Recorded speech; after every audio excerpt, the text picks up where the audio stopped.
and contributes to regular projects by means of analysis, running optimization experiments, and research and development studies. Without further ado, may we call on Ms. Maria Bettina Macaraeg to discuss the ready-to-eat food technologies derived from DOST-developed equipment, water retort, and vacuum fryer. Ms. Bettina? Yes, hello, good afternoon. Good afternoon. Are you going to? Okay. Okay, so good afternoon to the participants for this forum on ready-to-eat food technologies and emergency food reserve. Okay, so I am Bettina Macaraeg, and I will be presenting the RTE Food Technologies from the Food Processing Division, DOST-ITDI, mainly focusing on the RTE Food Technologies derived from the DOST-developed equipment, as mentioned earlier, the water retort and the vacuum fryer. So to reduce the amount of bandwidth being used, I will be turning off the camera instead for better presentation of the material. Okay, so Can I control the slides? Okay, so in reference to the product images you saw from the first slide here, they are mainly thermally processed products, which may serve as an emergency food or products, which can also be seen in the retail market. Okay, so these products are processed using the water retort, which results in food products that are shelf stable, even under non-refrigerated conditions. So in the second slide, so you will see the DOST developed water retort. Okay. I apologize, hindi nagre-respond yung ating presentation material.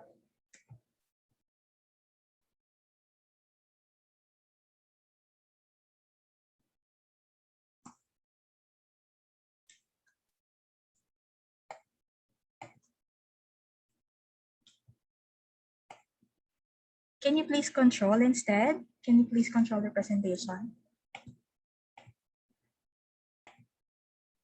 Okay, so again, apologies. Okay, so this has the same concept with what you commonly consume, like for example, canned corned beef, sardines, and other canned products. So instead of cans, the products are hermetically sealed in pouches and they're thermally processed.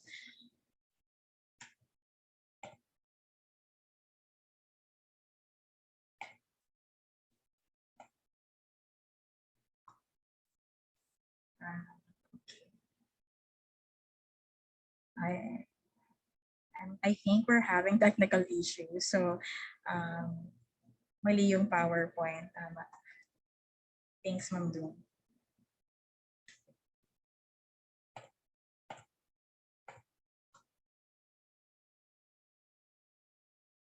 Okay, so siguro mag-continue na lang ako kahit hindi umaayos yung presentation material, no? So I hope makasunod yung ating PowerPoint presentation. So basically diniscuss ko lang yung DOST developed water retort, kung ano yung pwedeng ma-produce na products out of it. So the next one, here you will see the beef filled suman. So the first thermally processed product that we are going to share to all of you ay itong beef filled suman. So it is a ready-to-eat suman comprising of glutinous rice, beef, and other components. So ito po ay rice and ulam on the go, so which may be eaten as a meal or snack, or may be distributed as emergency food during disasters. Okay, so next is the ready-to-eat or RTE chicken egg, which has a shelf life of at least 3 months and can be stored without refrigeration. So this product is all natural and has no added preservatives. So it is packed in retort pouch for easy distribution during calamities or emergency situations. Okay, so now the next product that we're going to feature is the mung bean coconut milk drink. So this is also a shelf-stable, ready-to-drink beverage from mung bean and coconut milk. So this product is a good source of amino acids, protein, fiber, and lauric acid, and it is non-dairy. It is lactose-free and vegan-friendly. And the next one is the isotonic drink, which is sourced from the coconut water concentrate.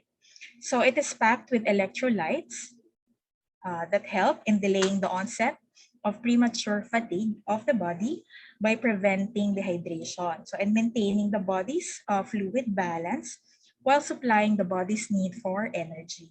So it is formulated to provide hydrating effects similar to carbohydrate electrolyte sports drink. Okay, so next to the list, which we have added, is the ready-to-drink or the RTD tablea. It is a shelf-stable product made from local sources of tablea and mixture of other ingredients.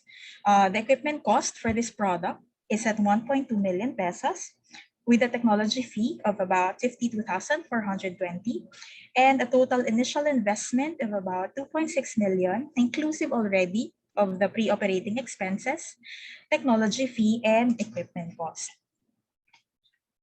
Okay, and then for the next one, we also have an upcoming technology, the RTD rice milk, which may serve as an intermediate raw material used to prepare various food items. So it is also a good alternative to dairy-based drinks and is an excellent source of carbohydrates, fiber, amino acids, vitamins, and minerals.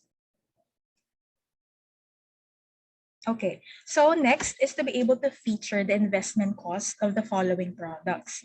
So for the technology fee, the fee corresponds to the services to be provided by ITDI upon the adoption of the technologies. And these services include training provision, assistance to the client or adopter through conduct of plant visits, or through consultative meetings until the pilot plant becomes operational, or if the facility has been established. For the Beef-Filled Suman, the equipment cost is at 1.7 million with the technology fee of about 15,400. And for the RTE chicken egg with an equipment cost of approximately 700,000 and a tech fee of 27,400. For the Mung Bean coconut milk drink, well, as you can see in the slide, the equipment cost is at about 3.1 million with a tech fee of 40,000 pesos. And the isotonic drink with an equipment cost of approximately 1.2 million with a tech fee of 20,000. So as an added information as well, most of these products are protected and filed with the respective utility models. Okay, so for the next slide, now let's proceed with the sets of equipment needed for the processing of the thermally processed products. Okay, so in order to produce the RTE chicken egg, for example, as well as the Beef-Filled Suman, the Mung Bean coconut, and the isotonic drink, we will be needing basic sets of equipment, such as the water retort. In our case, we have used the DOST-developed water retort, the steam-jacketed kettle, boiler, vacuum sealer, band sealer, and top loading balance. So kung gusto niyo pong makapag-produce ng RTE chicken egg, for example, based sa provided basic list of equipment, magdadagdag lamang tayo ng additional steamer. So if you're particularly interested naman to adopt the Beef-Filled Suman technology, you will be needing an additional food processor alongside the basic list of equipment, so provided in the slide. And if you are interested to produce or adopt the Mung Bean coconut milk drink, you will be needing additional equipment such as the screw press and homogenizer. Okay, so next, from the water retort equipment is the vacuum fryer. Okay, so the development or production of vacuum fried vegetables and fruits aimed to utilize the locally available raw materials and produce products with retained nutrients. So ready-to-eat food items are not solely processed using water retort. So some technologies aid in prolonging the shelf life as well, like for example, through this vacuum fried technology. So sa conventional frying, up to 180 to 220 degrees Celsius ang naabot ng oil temperature. And frying fruits and vegetables will produce darkened products with soggy texture. But through the vacuum frying mechanism, with a frying oil temperature of about 80 to 120 degrees Celsius only, under reduced pressure, The products produced are crispier, thus can be healthier snack alternative to Filipino consumers. And also po, these technologies we have previously provided as well in partnership with the Brigada Escuela Drive last 2018 and 2019. Okay, so now let's proceed. So for the next slide. So among the list of vacuum fried vegetables, here as you can see the okra, the squash chips, which are both public good technologies, while the carrot chips have a technology fee of 41,000 pesos. So for the technologies which are considered already as public good, the fees that will be mainly incurred by the adopters are the training fees. So the total initial investment ranges from 1.3 to 1.7 million pesos. And for the next one, okay, so vacuum fried fruits. So as you can see here, we have the vacuum fried mango and pineapple, which have both which both have 38,200 pesos technology fee for each, while banana is categorized also as a public good technology. So the total initial investment ranges, I think, from 2 to 4.4 million pesos. Okay, so for the next slide, okay, so ito na po ang ating last slide. So if you will be interested in any of the technologies discussed, so you may send a letter of intent to our ITDI's director, Dr. Annabel V. Briones. So of course through the Food Processing Division and Technological Services Division. So if you have further inquiries, you can probably ask later at the open forum. So that's all. Thank you for listening. Good afternoon.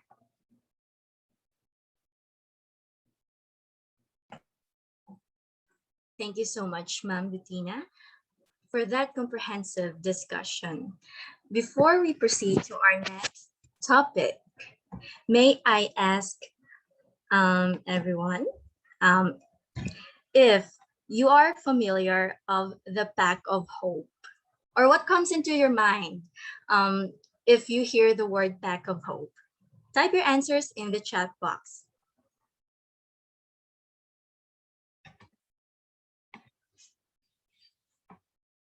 Anyone na nakakarinig na ng Pack of Hope?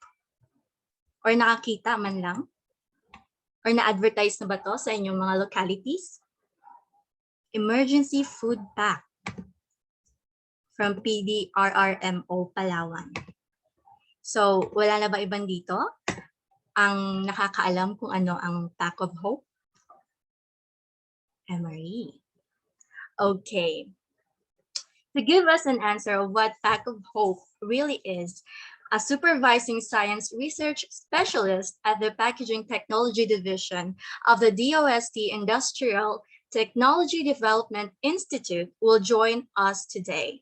She acts as the lead researcher for the retort pouch technology. She is currently working on various projects related to the field, such as the development and field testing of RTE foods as food ration for men in uniform during combat and high-risk operations. As project leader and development of 3 RTE relief foods for elderly and children as an alternate project leader.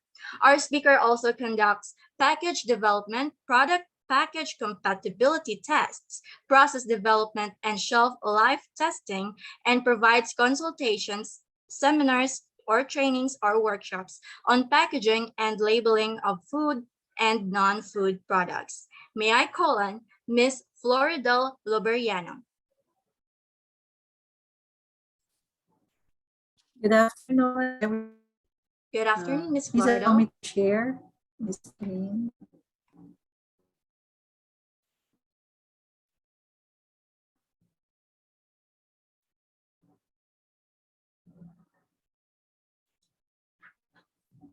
Good afternoon.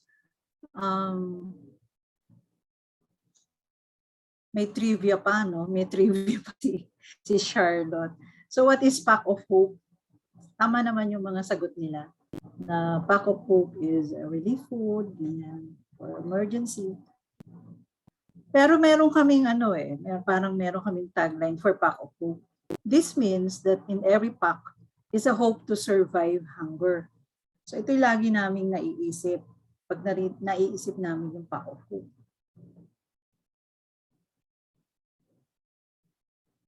Wait lang.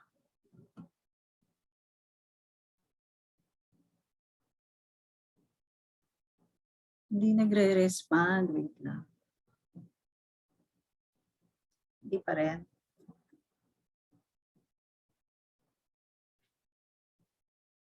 Sorry ha, kasi kanina pa nag-unstable yung internet dito sa office.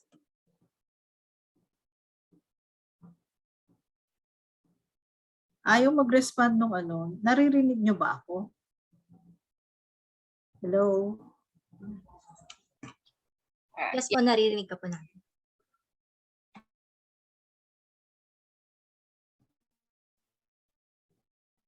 Hello? Oo. Ayaw mag-proceed.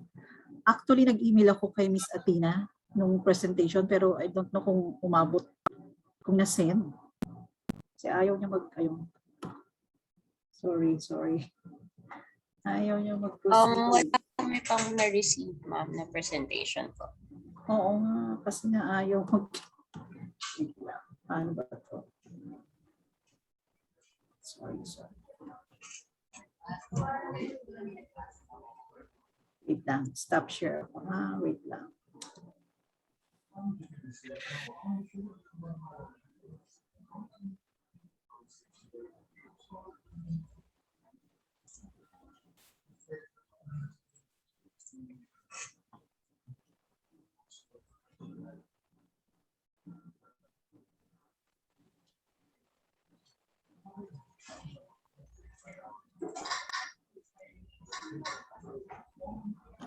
Okay. Ayan na. OMG.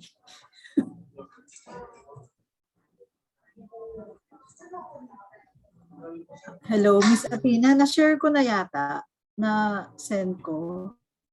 Yes, ma'am. Currently downloading po your presentation. And then I can share, ma'am. Yes po. Wait lang po. Okay, thank you very much. Ito lagi ang problem.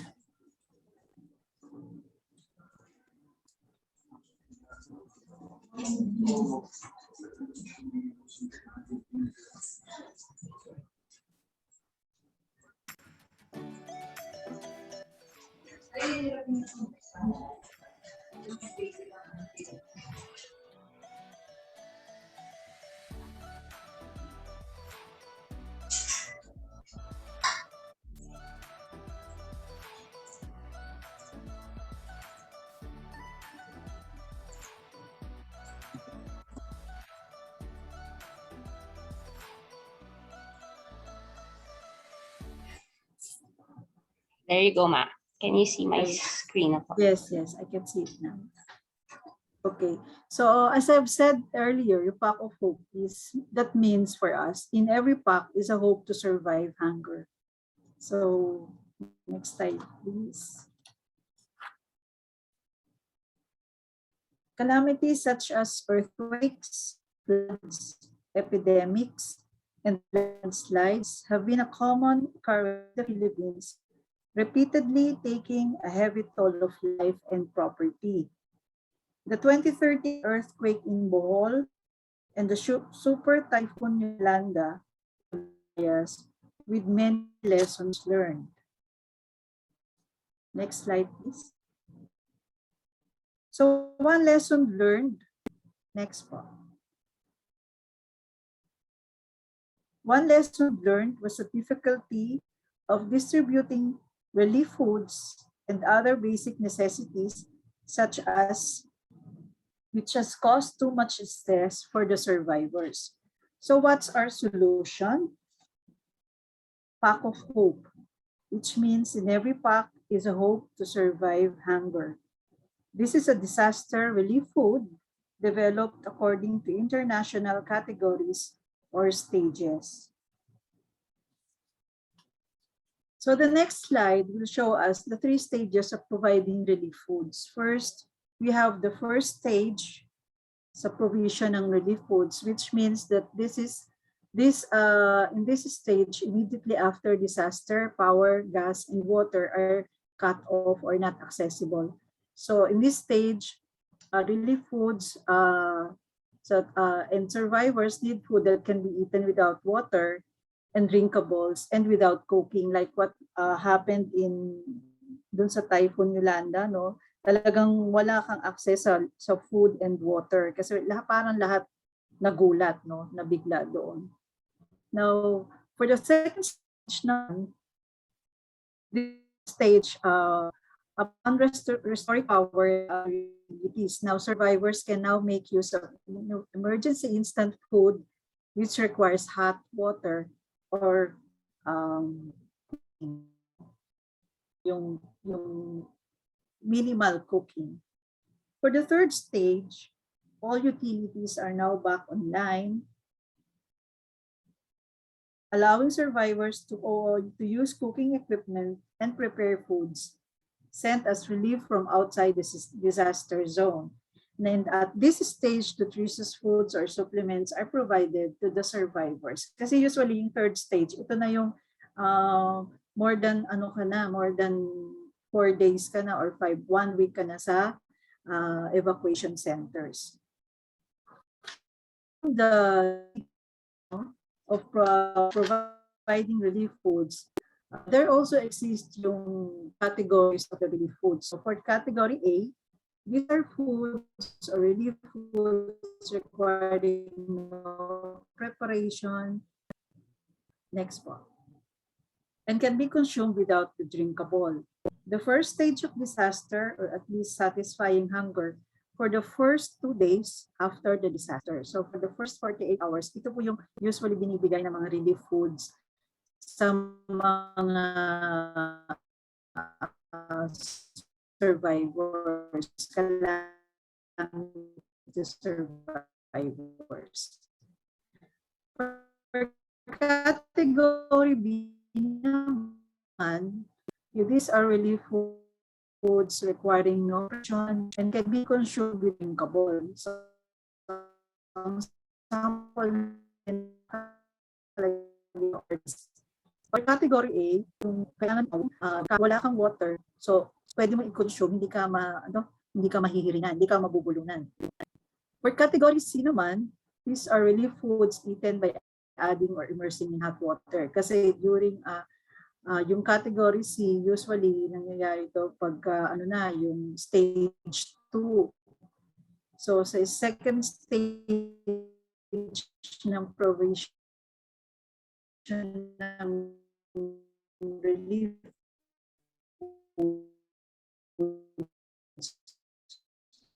may access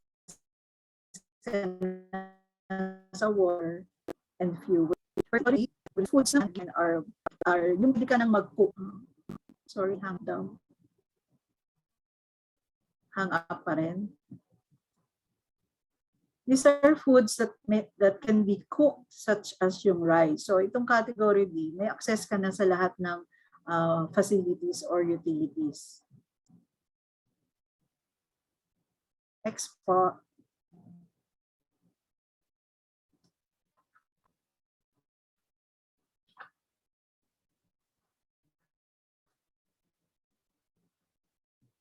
Next slide, please.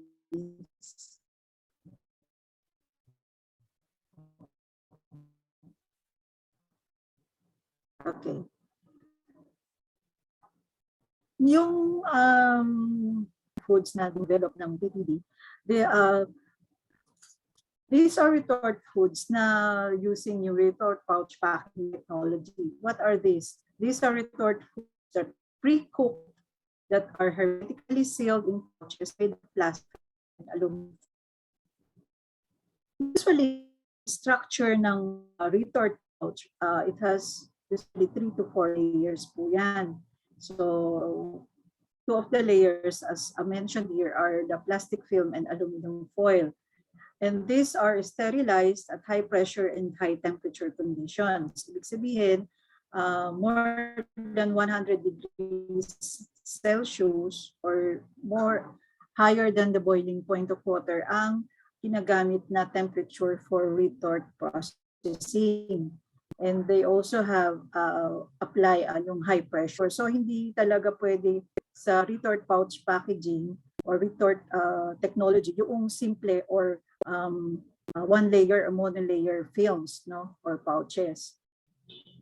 Now, as the packaging is completely protected from oxygen and moisture because of the yung several layers niya, retort foods are preserved for a long time at ambient temperature without refrigeration. So meaning pag po ginawa, nilagay mo or ginamit mo yung retort pouch packaging technology, nape-preserve talaga yung food inside the package. This is similar to the concept sa principle ng canning or bottling. Kaya yung mga canned goods natin, canned foods, matagal din yung shelf life niya or storage life. Next. Next.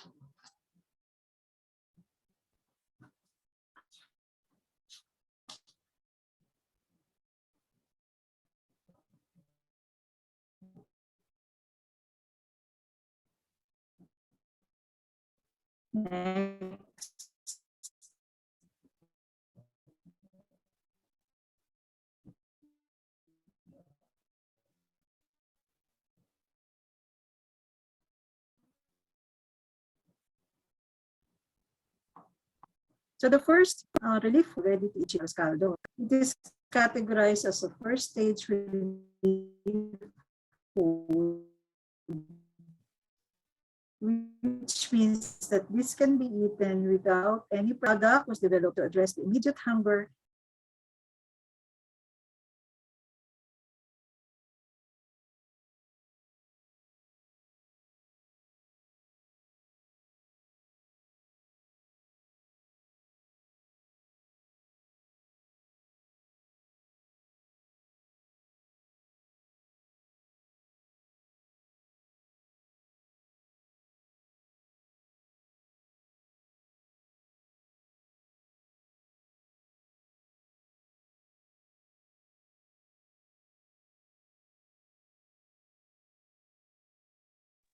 The product can be consumed by everyone regardless of age, culture, and religion.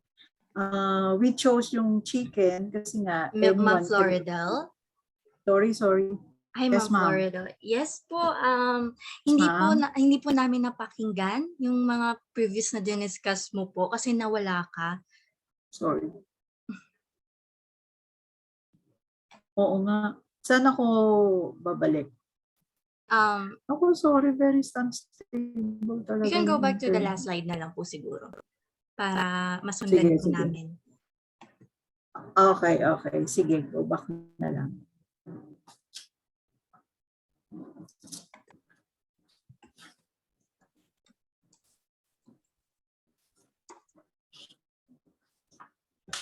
Yung last slide.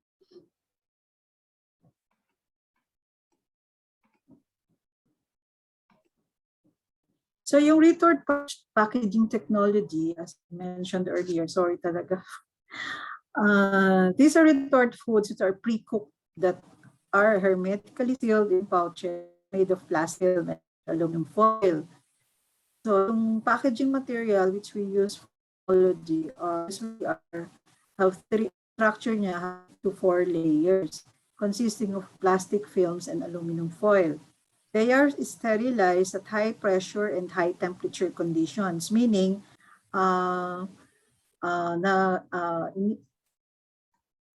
process siya at high temperatures more than 100 degrees Celsius, so more than the boiling point of water, usually 121 to 131 degrees C, and also at high pressure. So hindi pwede dito yung ordinary retort or ordinary stand-up pouches. And as the packaging is completely protected from oxygen and moisture by the foil layer, retort foods are preserved for a long time at ambient temperature without refrigeration. The principle of retort pouch packaging technology is the same as yung sa canning and bottling. Kaya mahaba din or matagal din yung storage life or shelf life ng canned or bottled products, food products. Next po.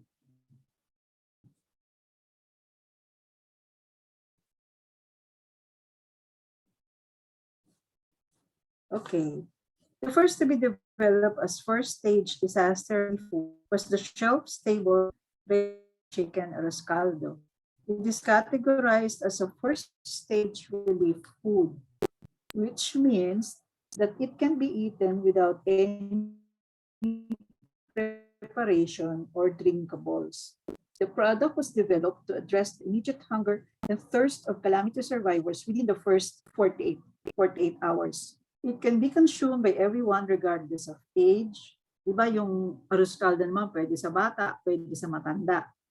Regardless of culture and religion. Since ang main ingredient natin is chicken, so pwede rin siyang i-consume ng mga Muslim brothers natin. The ready-to-eat chicken arroz caldo is packed in retort pouches, which are lightweight, since it's a flexible, easy to open, and can be consumed directly from the pouch. Kasi syempre, halimbawa, naandun ka sa kasagsagan ng bagyo or nasa ibabaw ka ng bubong, nasa ibabaw ka ng mga puno, di ba? Kung saan ka man ng bagyo or disaster, so pwede mo agad siyang i-consume. So you don't need na may can opener or hindi mo kailangan kutsara, tinidor, bowl, hindi mo na kailangan yun. Kasi meron siyang notch, yung may tier. So yun lang yung para mabuksan yung pouch. The flexible package is hermetically sealed, long-term unrefrigerated storage. Thus, the shelf life of the product is 1 year.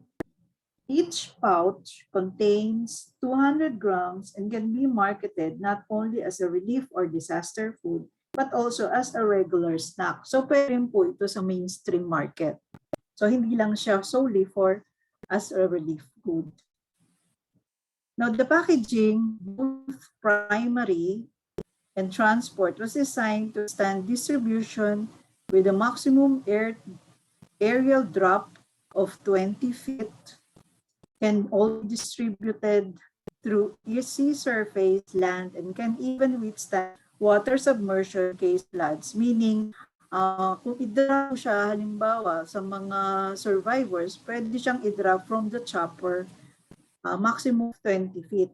So, hindi siya sasabog, hindi masisira yung package. And also, kahit pa lumubog siya sa baha or hulog siya sa tubig, since hermetically sealed siya, magandang integrity ng seal, hindi siya mapapasok ng tubig, baha or ulan, no? So pwede pa i-consume kahit siya nabasa. Next po.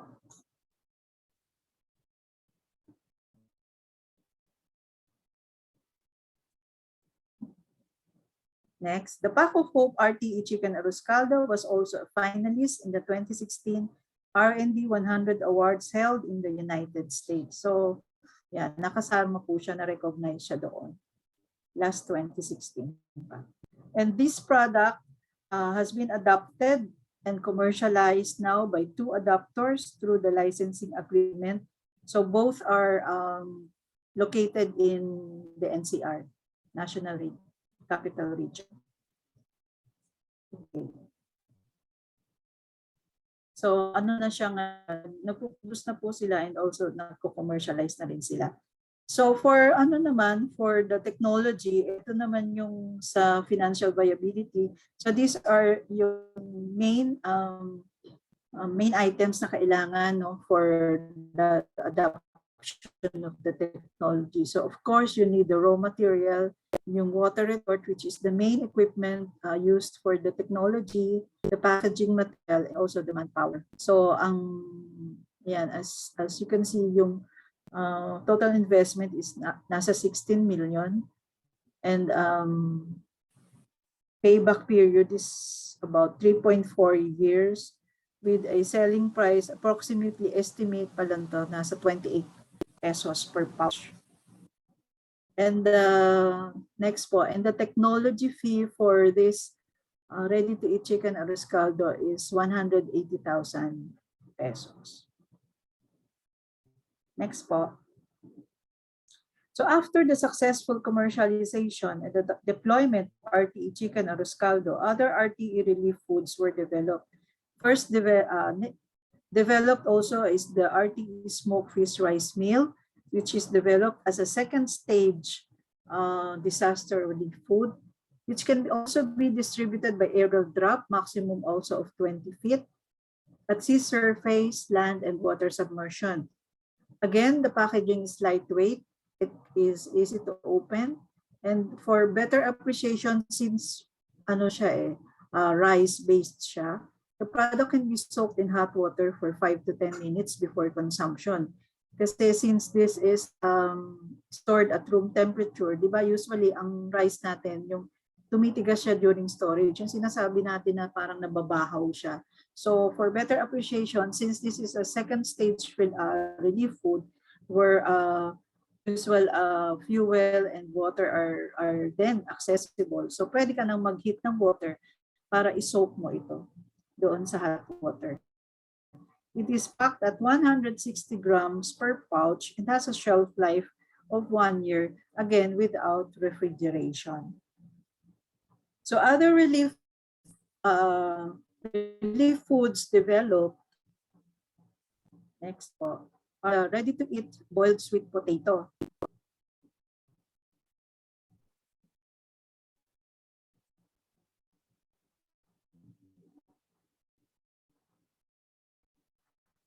So this is developed as a third stage disaster relief food.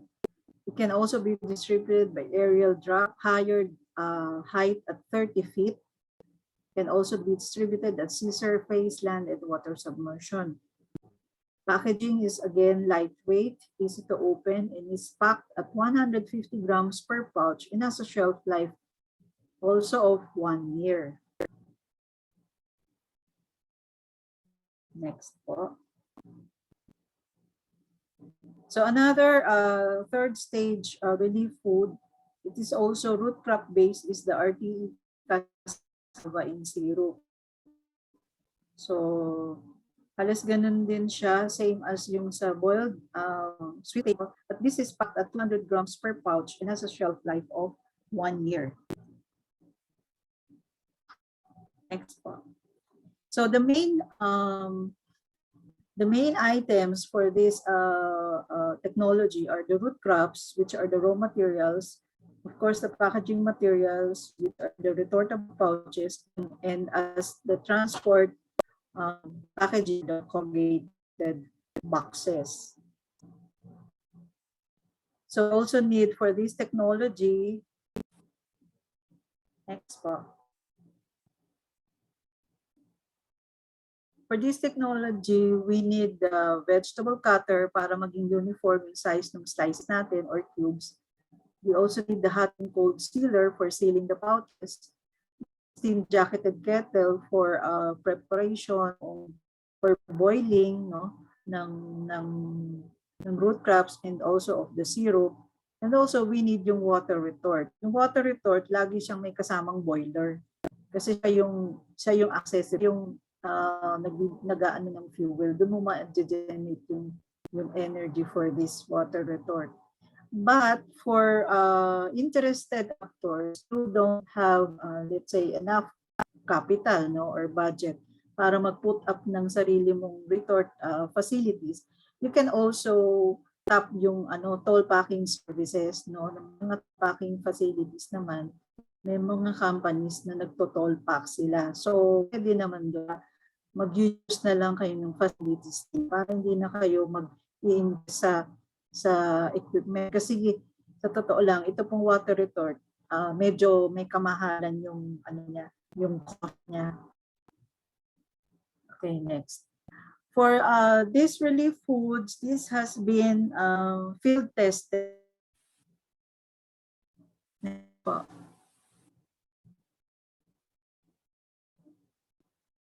This has been field tested or distributed through the DSWD Cebu, Davao, NCR, and LGU Albay. Kasi nagkaroon po kami ng project noong when we start in 2015, nag-start to yung field testing. So, in-store namin yung mga na-develop namin na chicken arroz caldo dito nga sa DSWD. So, naging project collaborator namin siya. So far, maganda naman yung naging result nung project. Okay. Next.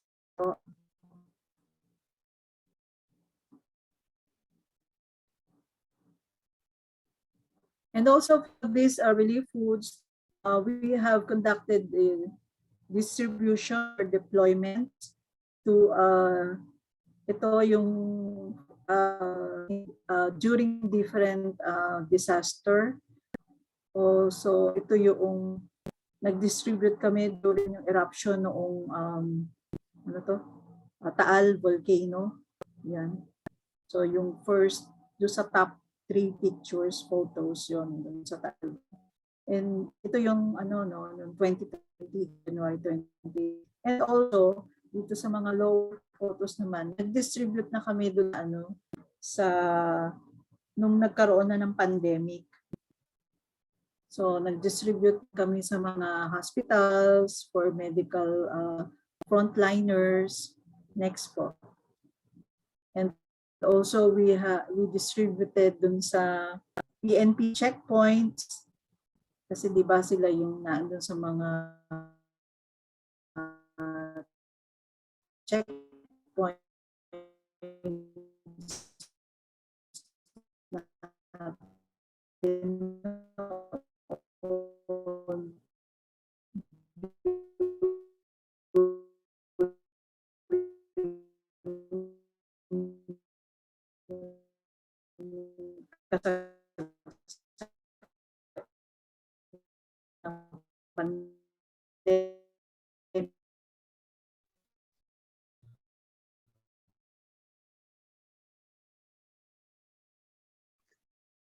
Ma'am Floridel?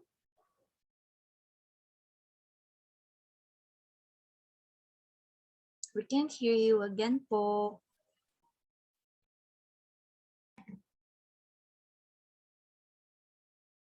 While waiting for Ma'am Floridel, kindly accomplish the attendance form in the chat box po. Also, nakita na naman natin yung mga pinresent ni Ma'am Floridel. You can also compose your questions na po. So you can clarify or ask her later during the Q&A sa open forum. Thank you.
MIS, kindly drop the attendance form again in the chat box. Someone is asking for it.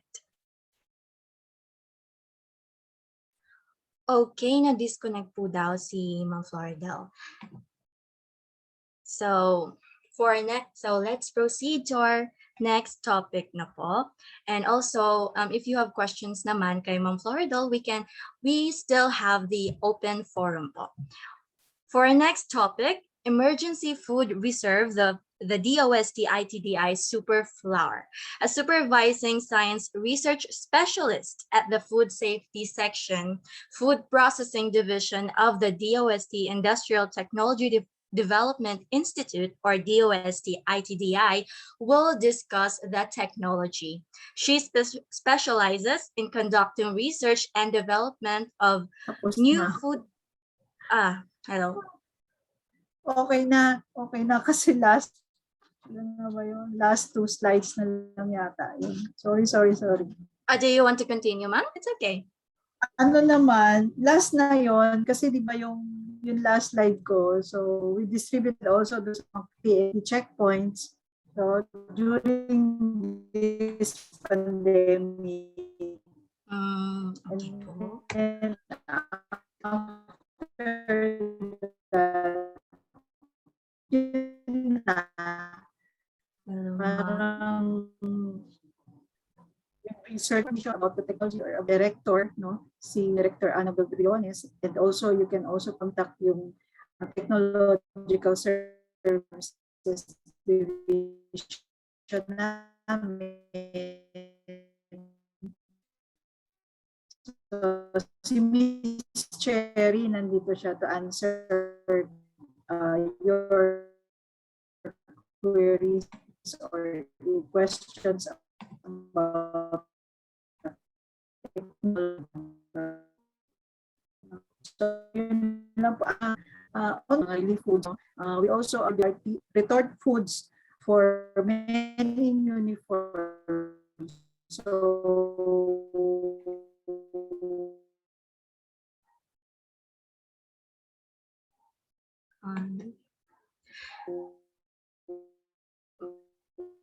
Ma'am? specifically for the Philippine Army. Yun lang po. Thank you very much and sorry talaga. Thank you. Thank you so much po, Ma'am Floridel. And also, we apologize for the technical problem po. So nakikita nyo naman po ang slides po ni Ma'am Floridel. Pwede po ninyong makuha ang contact info na binigay niya po. Okay, let's proceed na to our next topic, emergency food reserve, the DOST-ITDI Super Flour. As I've said earlier, a supervising science research specialist at the Food Safety Section, Food Processing Division of the DOST-ITDI will discuss that technology. She specializes in conducting research and development of new food products, improvement of the quality of existing ones, and develops or improves the processing, storage, and safety of food products in line with government and industry standards. She also acts as consultant to food companies with varying activities such as preparation of the facility layout, conducting training on good manufacturing practices or GMP, preparation of hazard analysis critical control points or HACCP plan, conduct of product development or shelf life improvement, among others. Let us all welcome Ms. Lourdes S. Montevergen. Thank you, So mag-share na ako.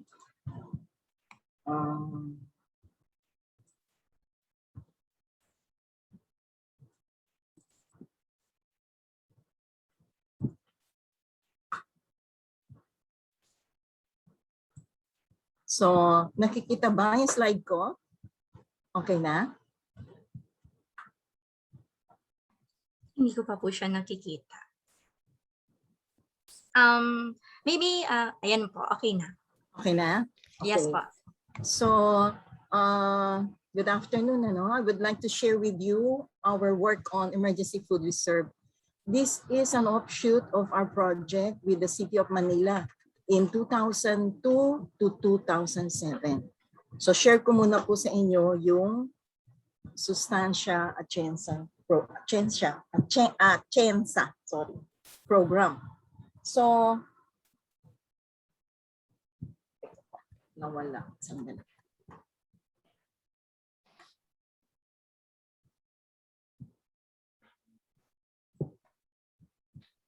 So, ito pong under po kay Mayor Lito Atienza, nakita po nila na maraming mga bata mahina ang performance sa public school.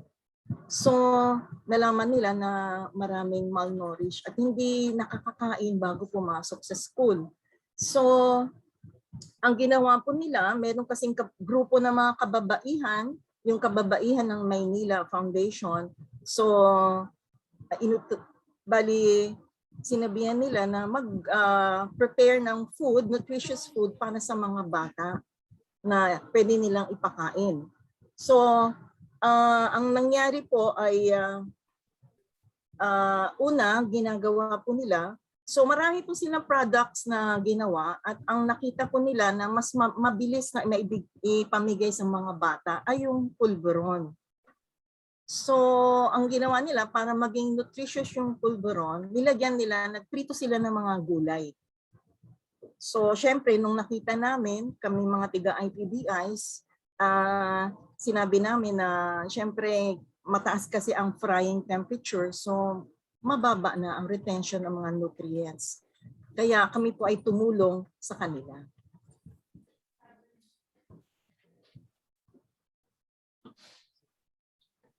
So ito po ang aming pong product na ginawa for the Manila program, Manila Food Assistance Program. Ito po yung feeding program po ng City of Manila, 2002 to 2007. So ito po ay, it is made up of toasted flour, parang nga pong pulveron din, pero marami din pong gulay ito. Mayroong powdered milk, may mung bean, at saka mga powdered vegetables, malunggay, kamote tops, meron pong pechay, alugbati, at with or without sugar. So ito po ay ginawa namin through drying. So hindi na po namin inano na magprito sila kasi na malaki pang nawawalang nutrients. So tinuruan po namin sila mag-dry. So ito po pinaka product nila doon sa nutrition feeding program nila. So marami pong milyon-milyon na po ang ginagawa nila noong kasi 5-year program. At ang maganda po dito ay naging livelihood program din siya. So yung kababaihan ng Maynila po, commissioned ITDI in 2002 to improve yung product nila. Technology developed po by ITDI is yung pong for drying ng vegetables. Tapos po, we also designed a cabinet dryer for the kababaihan ng Maynila Foundation. At we have set up po processing facility doon po sa KNM building. At we have also trained po itong mga kababaihan ng Maynila. At ang nangyari po ay sa 6 districts po ng Manila, kami po ay gumawa ng mga processing facility. Nag-set up po kami ng mga processing facilities at marami po kami tinuruan ng mga kababaihan ng Maynila sa sanitation, sa safety na rin, at saka sa processing ng mga gulay. At ang maganda po dito, yung mga kababaihan ng Maynila po ay nagkaroon din po ng income. So ito po sila, ito po yung mga una naming training sa kanila. Dati pulburon po talaga. Pag milyon-milyon po, ay hindi na kaya talaga yan. So naghanap po kami din ng equipment na pwede kasi kailangan mabilisan na doon dahil nag-start na yung kanilang feeding program at marami pong mga bata. Milyon-milyon na bata po ang nabibigyan na. So wala po kami nakitang equipment na pwede. At so ang ginawa po namin, yun na nga lang nasa sachet. Nilagay na lang po sa sachet. At inalis din po ang fat na kaunti. So ayan po, marami po ang mga bata ang nabigyan. About 71 public elementary schools. Up to grade 2 po yan. Tapos, women were paid 50 centavos per sachet, yung mga kababayan ng Maynila, kaya naging magandang livelihood po siya. About 6 million pieces required in 1 year. Gross income of women's groups were about 3 million per year. Kasi wala pa po dito yung income ng mga farmers na tinuruan po namin. Meron po sa Sariaya, Quezon, meron po sa Herona, Tarlac, at hindi ko na maalala yung iba pang mga farmers na tinuruan namin na mag-dry ng mga vegetables.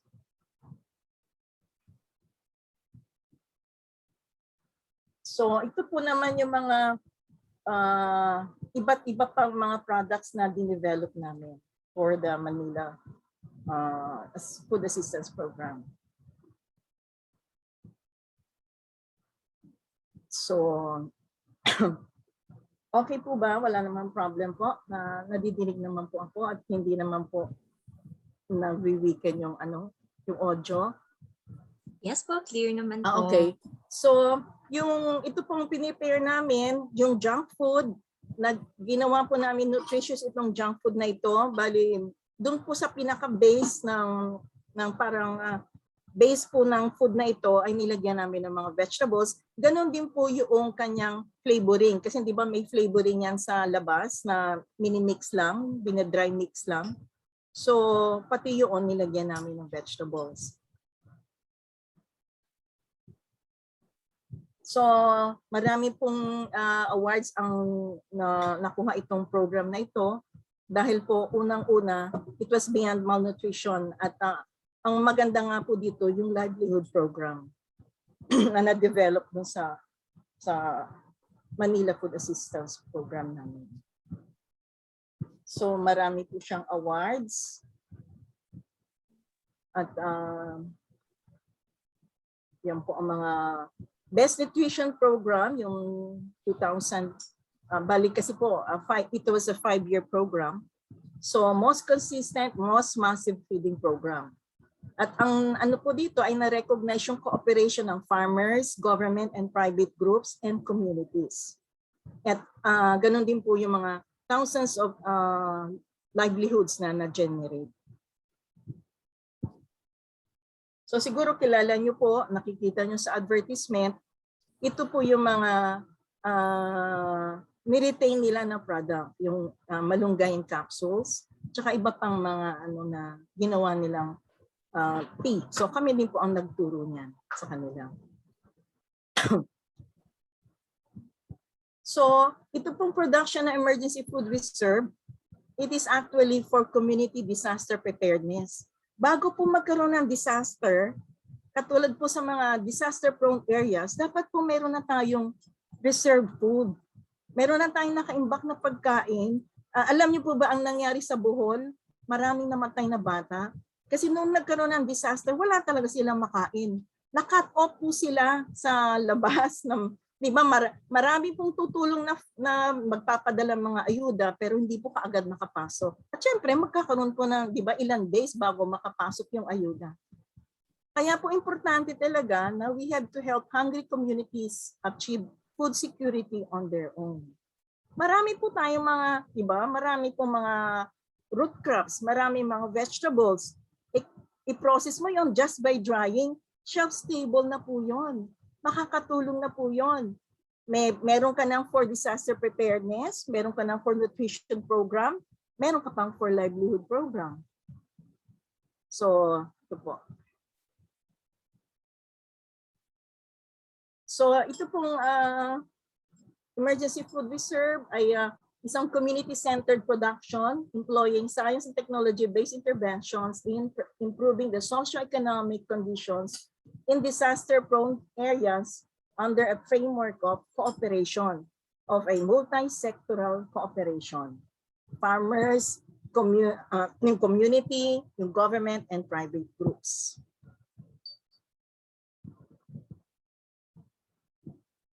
So, yung Philippine Disaster Risk Reduction Management Act of 2010 po ay yun nga ang kanila pong recommendation is to develop a multi-sectoral, interagency and community-based program to disaster management.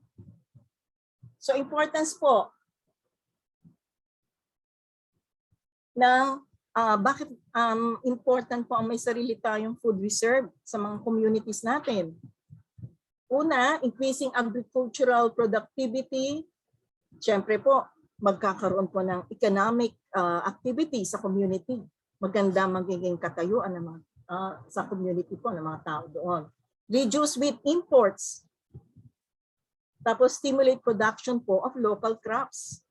Establish community self-help mechanisms. Strengthen self-help capabilities of people in the area of emergency food supply to become self-reliant and more resilient to natural hazards.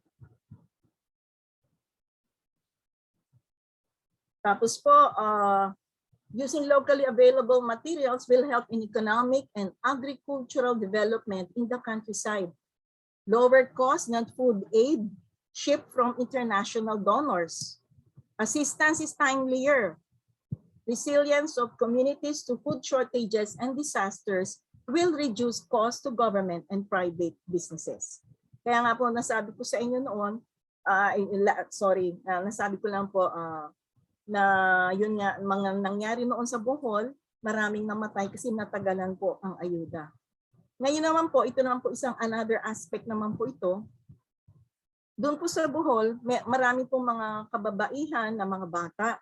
Siyempre po, hindi nakakain, wala na sa tamang isip. So yung iba po ay binenta yung sarili nila para lang magkaroon ng peras para magkaroon ng food. Siyempre po wala na sa tamang katinuan. Wala, ilang araw ba na silang hindi nakakakain. Kaya nga po, kung meron na kayo reserve food, marami po talagang benefits yun. Maproprotectionan po mga livelihoods and assets ng mga marginalized households. And victims will not engage in damaging strategies to acquire food. Kaya nga po, itong emergency food reserve is a social enterprise.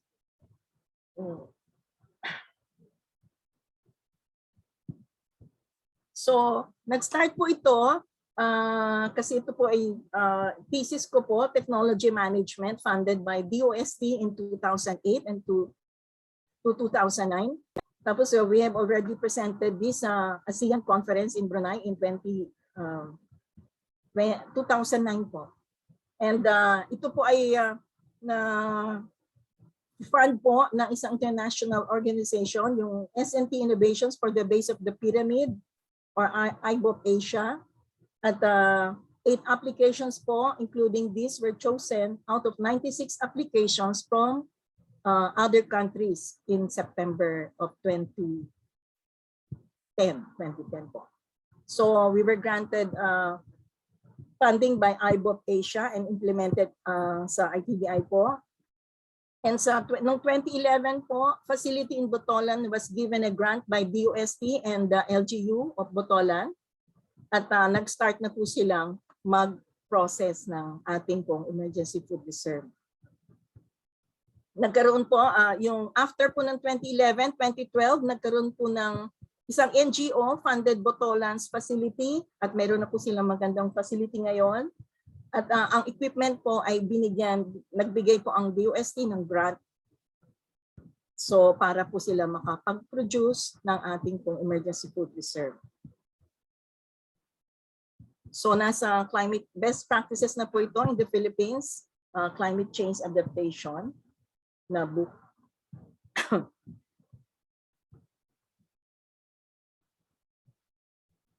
So ngayon po, kami po sa research team po namin, we are continually establishing throughout the country, ito pong ating EFR, developing industrial products po from EFR to open more business opportunities for communities in processing crops into stable, value-added, and tradable products. Hopefully po, this will become a fully developed agro-industry. With the pandemic, we need to improve agricultural production in communities and its processing into stable, nutritious products. Mas importante ito ngayon. So ito po yung ating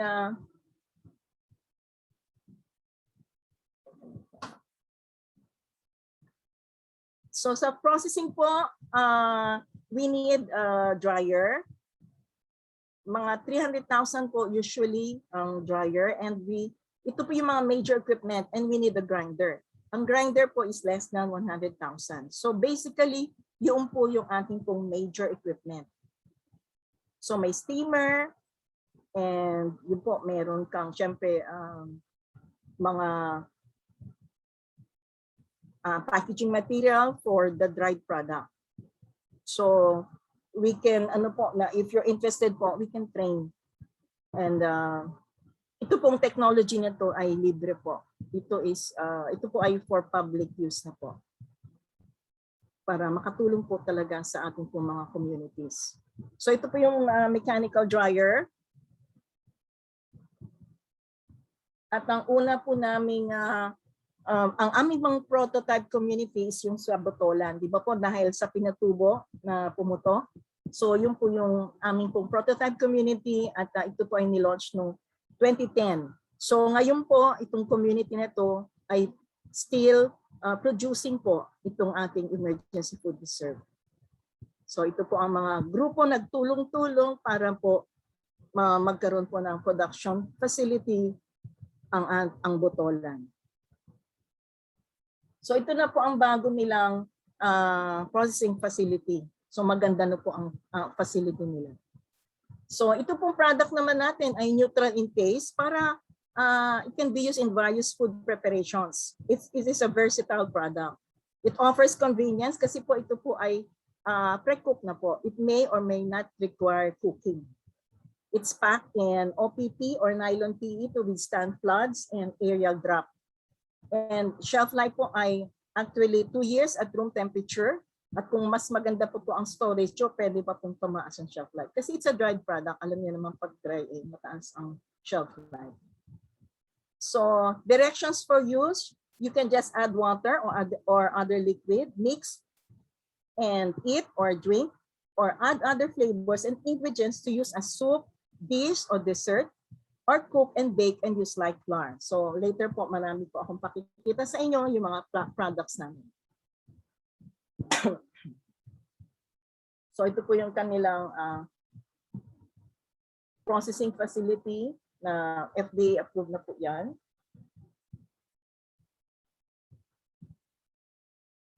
So yan po. Maganda po ang kanilang at ang isang NGO po na funded ng isang international group ang nag-fund ng kanila pong facility.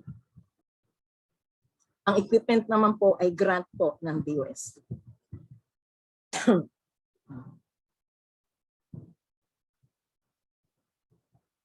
So ito po ay pinesent namin sa Nestle. Ang Nestle po kasi, di ba, alam niyo naman talaga ang nila ay, ang focus nila is nutrition. So we presented this po at sinabi po nga nila na maganda nga po ang aming program kasi kasi livelihood po is a big part of the solution ng hunger.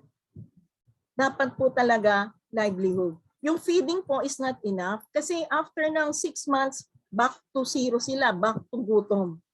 Dapat po talaga livelihood. Kaya nga, ni-recognize ito ng Nestle. Maganda nga itong program na ito. So they commented that the project was holistic with livelihood as part of the program. And noted also the versatility of the product, which is a very good property. Marami kayong paggagamitan. Nestle willing to be partners on sites where they have factories. Hindi lang po ito na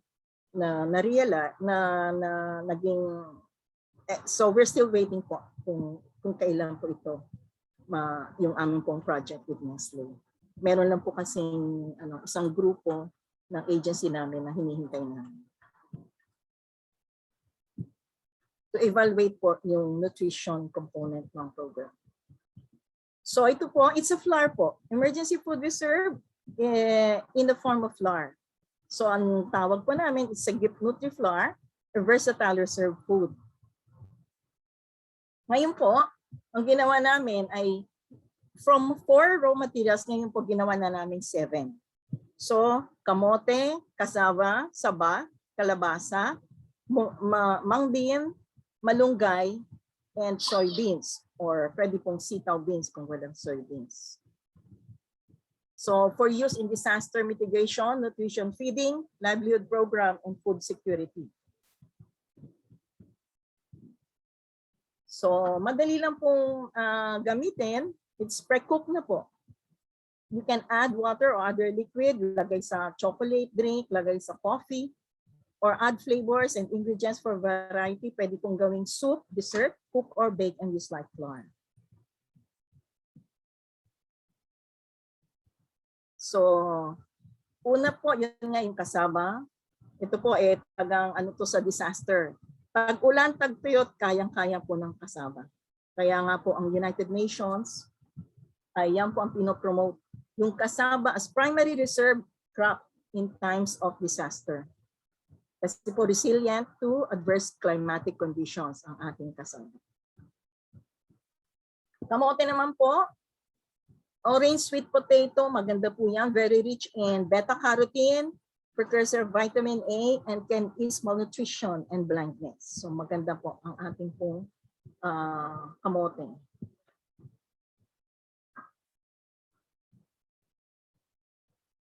Saba naman po, ay alam niyo naman po, ito po ay marami sa, di ba? Marami sa mga sa rural areas, daming mga tanim na mga saba, so madali po natin makuha yan sa raw material. Kalabasa, mataas po ang beta-carotene and vitamin A. Mangbin po, munggo, yeah, mataas po, dyan po ang pagkukuha natin ng protein at saka yung pong isa pong soybeans. So, ito pong munggo ay easily digestible, can reduce sepsis po yan, or can reduce infection. Marami pong studies na anti-infection po siya, mga antimicrobial po properties siya. So, anti-inflammatory due to powerful antioxidants, increase satiety hormone. Kaya pag kumakain tayo ng munggo, di ba ho, parang full ang ating stomach, hindi tayo gutom. May mga pagkain na parang gutom ka pa rin, pero ang munggo po ay may satiety na property. So soybeans po, alam niyo naman mataas ng protein yan. Yung ating pong moringa, ayan po ay talagang pinopromote ng United Nations, ng World Health Organization para to combat global malnutrition. So kung tama po ang proseso, mataas ang retention ng ating pong mga nutrients. Pero pag katulad po ng ginagawa noon ng kababaihan ng Maynila, piniprito, ay mababa po ang retention ng nutrients. So tamang proseso, maganda po ang nutritional composition ng mga ating pong mga magiging raw materials for the emergency food reserve. At ito pong mga gulay nito, ay meron po sila mga phytochemicals na hindi nyo makikita sa multivitamins.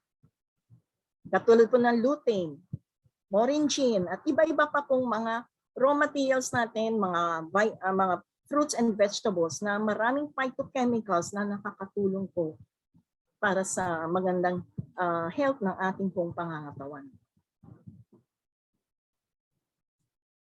So yan po yung aming super flour. Ay versatile and nutritious ready food reserve. Pwede niya na pong i-imbak yan, ibenta as a flour. Pwede pong gumawa kayo ng mga products out of the flour at marami pong paggagamitan. So yung mga pong turuan na namin at saka mga facility po na sinet up na namin, tinulungan po namin ay dun sa Tansana, Bota City. Ito po, yung kanilang dryer, at saka ito po yung kanilang grinder. Yung dryer po, mga 300,000. Yung grinder po, yung time na yan, 70,000. So, ayan po yung facility nila. Yan po yung aming pong unang training sa kanila. Sa mga, ang pong gumagawa niyan ay yung pong mga PWDs, yung persons with disability, para po mabigyan sila ng trabaho.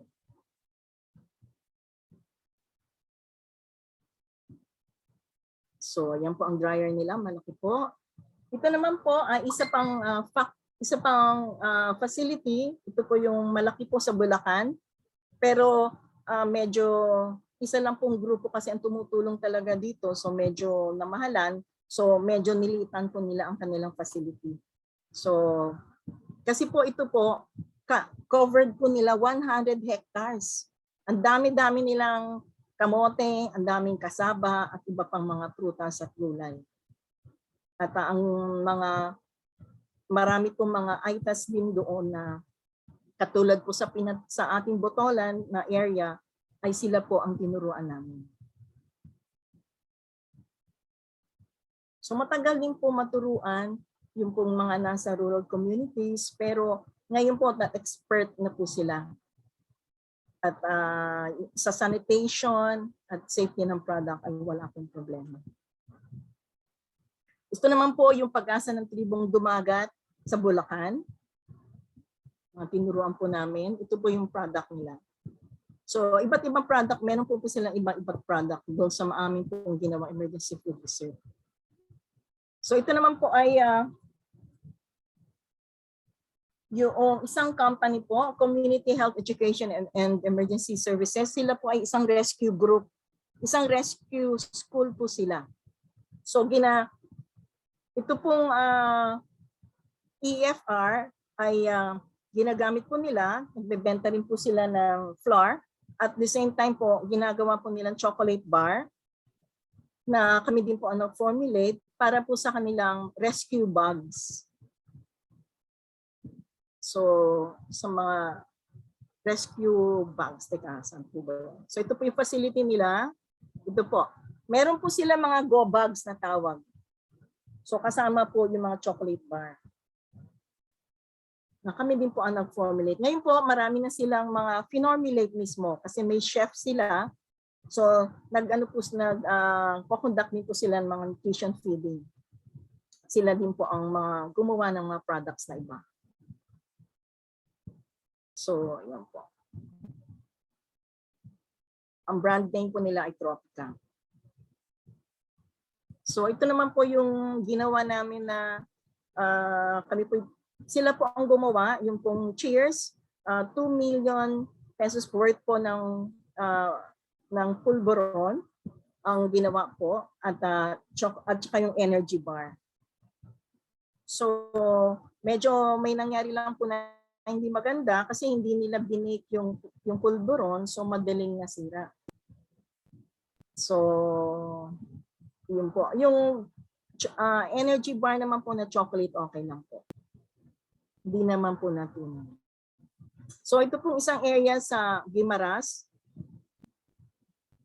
At ito po yung pinakamalaki namin ngayon na processor ng EFR. Tonelada na po sila nagpo-produce at marami na pong mga companies ang bumibili sa kanila na ito for DepEd po.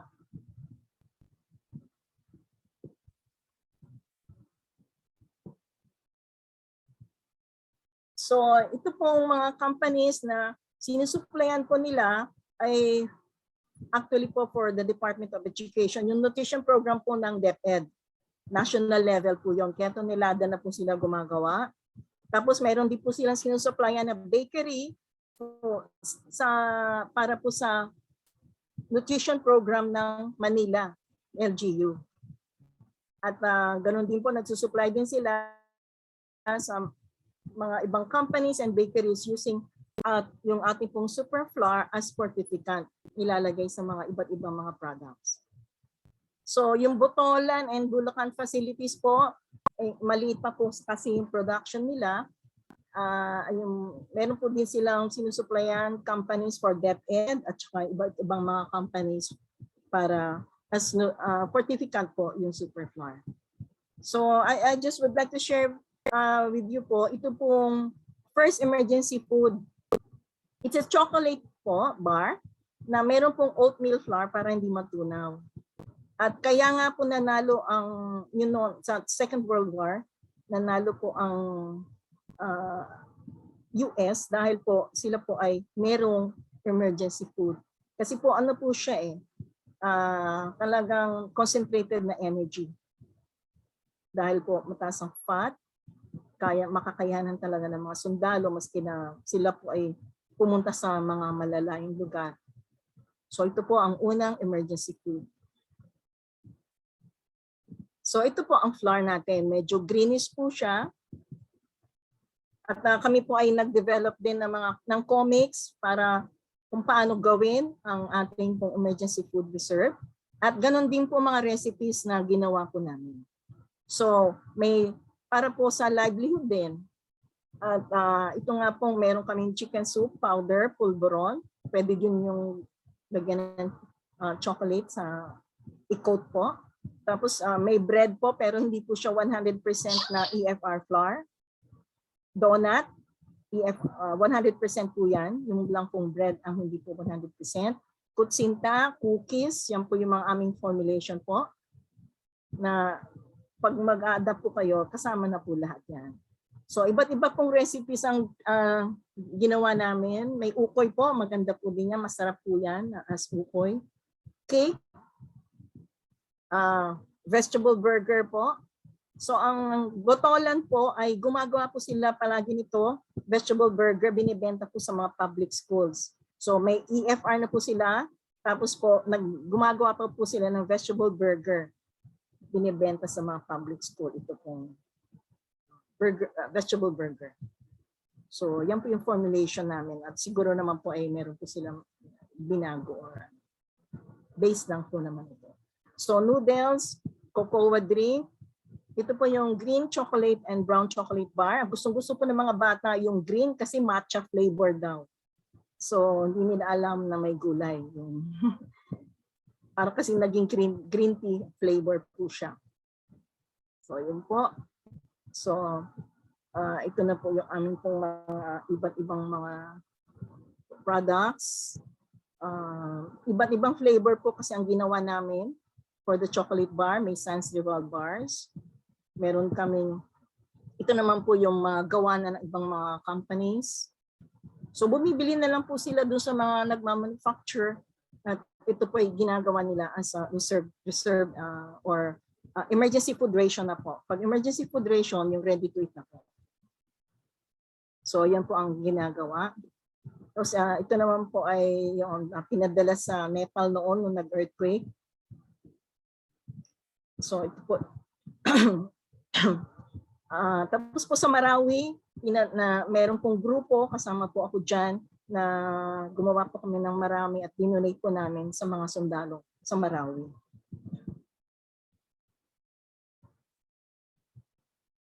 So iba't ibang mga flavors po. Meron din kami mga savory bars. So hindi lang po chocolate bars, hindi meron po kami mga curry flavor, pesto, laing, adobo flavor. Pero hindi po ito katulad ng chocolate bar. Ito po ay bake na mga bars. Meron din po kaming Nutri spread. Pwede pong spread sa bread. Pwede din pong as is na kainin lang ng mga bata. Nutritious po siya.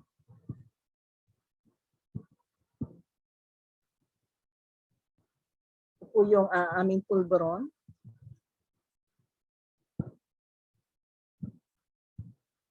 So, pwede po i-coat ng chocolate. So, ito po yung pwede pong gawing cake. Wala pong harina yan na iba. Wala pong wheat flour. Yun lang pong EFR na flour.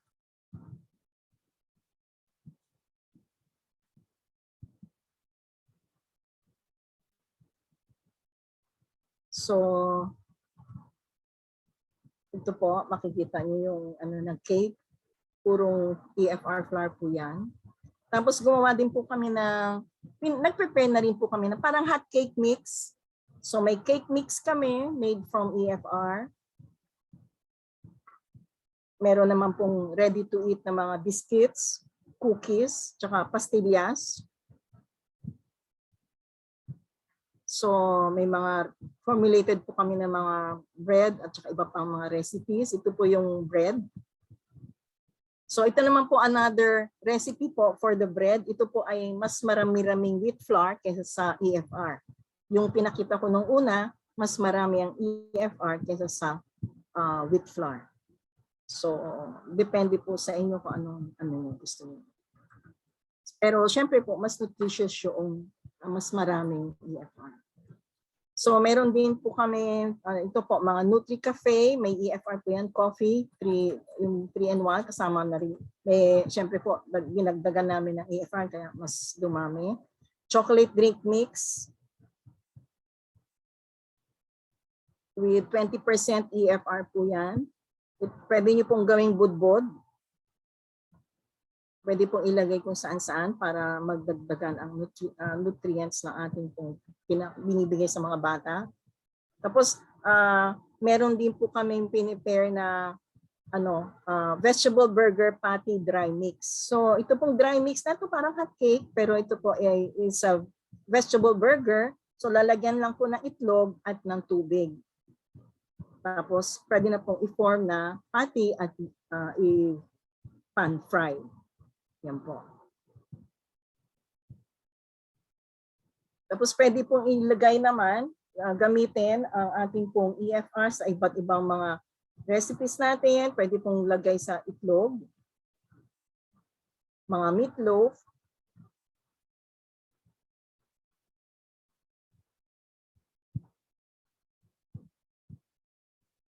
ito naman po ay Shanghai premix.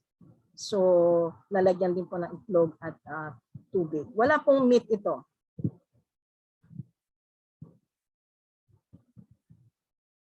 So, pwede pong gamitin sa canton, mga noodles po. We have also formulated mga instant chicken soup at saka iba pang mga products. So, ito naman po ay isang grupo na gumagawa ng mga chocolate bars. Sila din po ay yung pong nagpadala sa Nepal, sa Marawi. Kasama po ako dyan. Nagdo-donate po kami pag may disaster.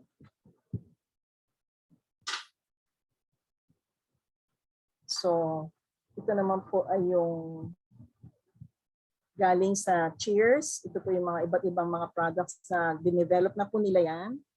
Yan po. Isang company din po na meron na pong products para po sa DepEd, national level na po siya. Kaya nga po tanilada na ang ginagawa ng isang company. Ito po din ay ang bago nilang product. Another company po na gumagawa din ng mga products from our EFR. Ito naman po yung dryer ng botolan. So, ito naman po ay ang first ASEAN woman leader na siya po ay talagang nag-promote po siya ng EFR natin. So, kaya nga po siya nanalo as the first ASEAN woman leader kasi na-recognize po yung work niya sa emergency food reserve towards resilient communities.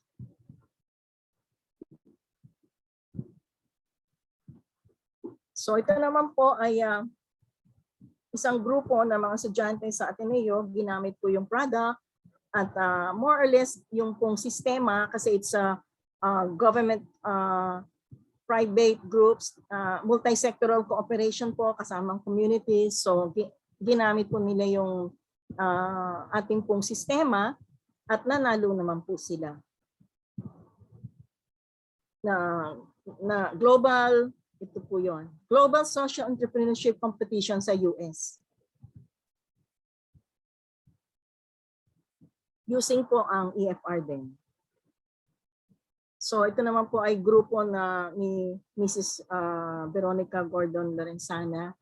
Siya po ay pumupunta sa mga ASEAN countries, nagtuturo po sa mga farmers at yun nga po yung pinopromote niya yung EFR para makatulong po sa mga farmers sa ASEAN. So kapatid niya po nga si Senator Gordon. So ito po ay bisita ni Mrs. Veronica Gordon Lorenzana. Itong isang member ng parliament po ng Malaysia. Nakita niya po na maganda yung programa ni Mrs. Gordon Lorenzana kasi nag-adapt po siya ng EFR at nakakatulong po kasi yung nasa botolan, yung mga ITAS natin ang ginawa po nila, meron din po sila mga indigenous group na ito dinala po nila sa Pilipinas. Ito po yung sila, mga bata-bata pa po. At dinuruan po namin sila. So hopefully po after ng pandemic ma-continue itong na maturuan din po sila, yung mga indigenous people po nila sa Malaysia. So ito po yung mga binigay na products sa Nepal.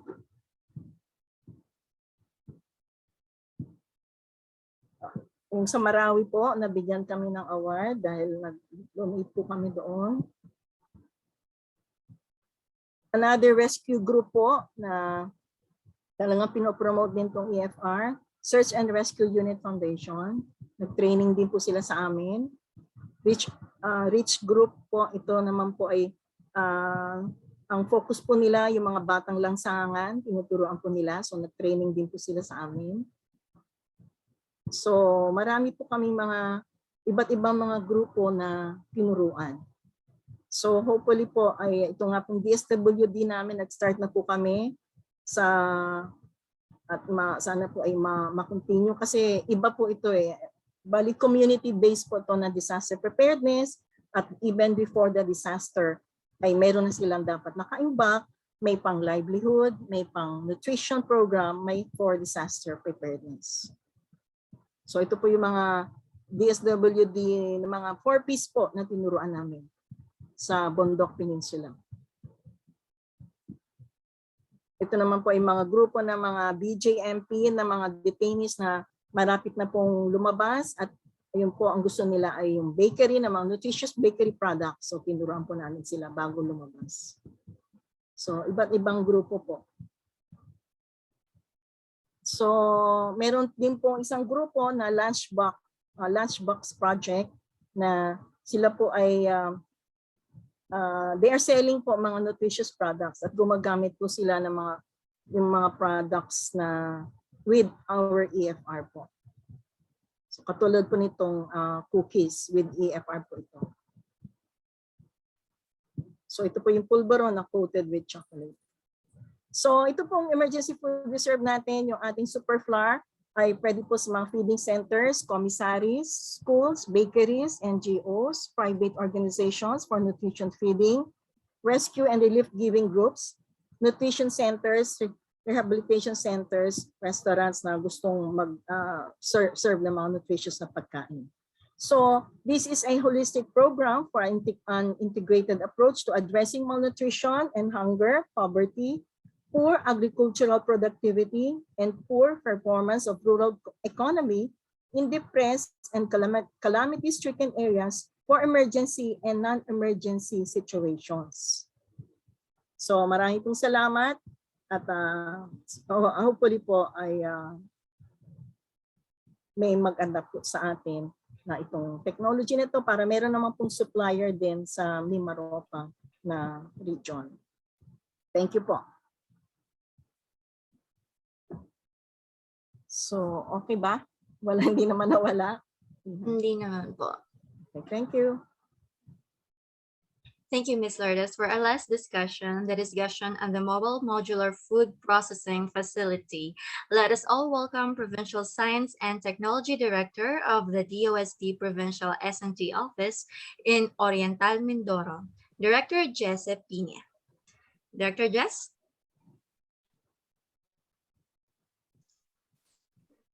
Yes po. Magandang hapon sa inyong lahat. Magandang hapon po. Mukhang tulog na kayo.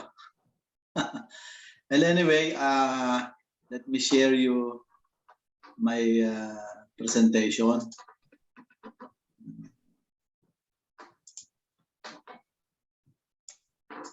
Oops.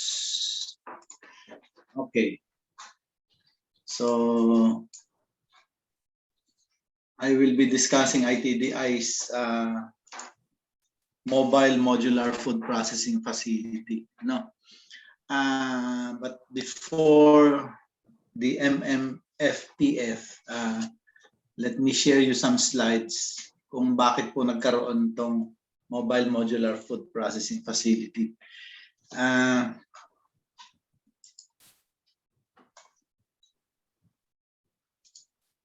okay, nag-start po siya nung nag-conceptualize ang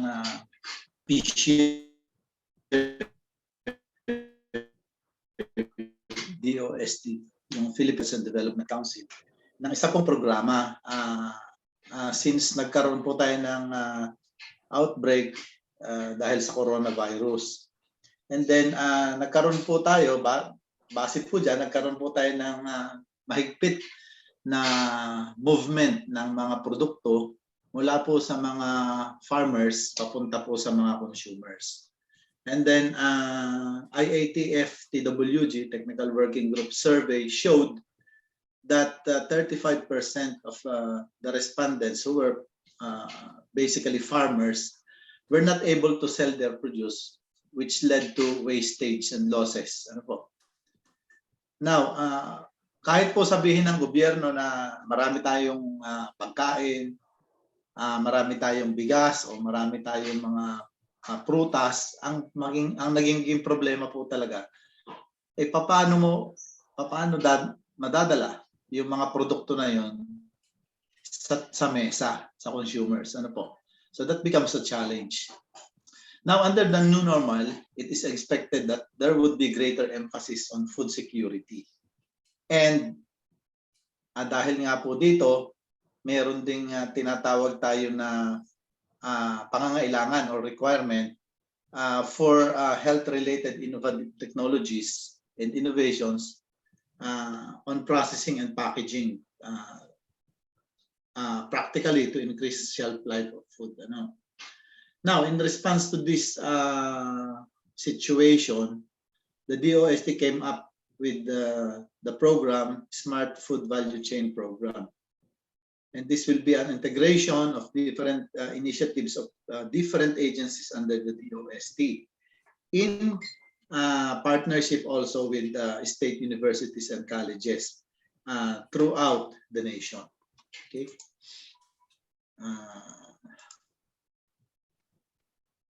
So DOST has proposed for a smart food value chain program, which include production, processing, distribution, and consumption, with emphasis on supply chain management, waste management, human resources development, and resources management system. All in all, to ensure food security for everyone.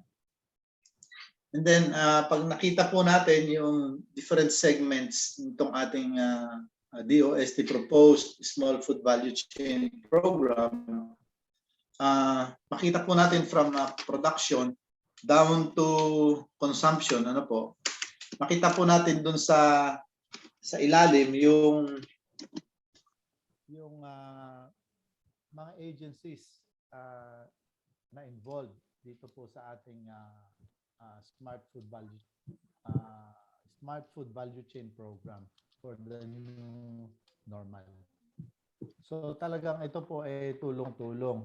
Kaya po i-present din namin ito sa inyo para po ma-relate namin na itong programa ito ay isang tugon po doon sa ating ready-to-eat food and emergency food reserves na sa production po. No?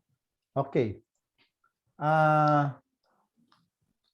Itong proyekto po na ito is an innovative concept na ito po yung tatawagin natin kumbaga processing plant on wheels, ano po, with modules for different sections and processing auxiliaries. So this is a mobile trail truck with modular manufacturing sections and integrates smart systems with syempre nandito na po yung mga technologies or equipment natin.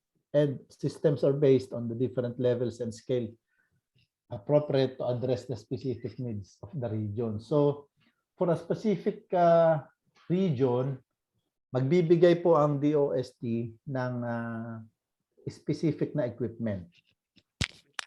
Is in this slide. So sa DOST-MIMAROPA po, makakatanggap po ang region ng retort module. Yung retort module po natin, nakita po natin sa mga previous presenters po natin, yung mga products po na pwede pong i-process using this technology. So yung pong nauna kanina, basta po thermally processed na mga produkto, dito po dumadaan. And ultimately, napakatagal po, napakahaba po ng shelf life nito pag dumaan po sa water retort. And for the other regions, ito po yung ibibigay naman sa kanila. So mapalad po ang DOST-MIMAROPA dahil magiging isa siya sa mga recipients ng technology para nga po dito sa programa na ito. Okay? So ano ba ang significance po nito ng programa?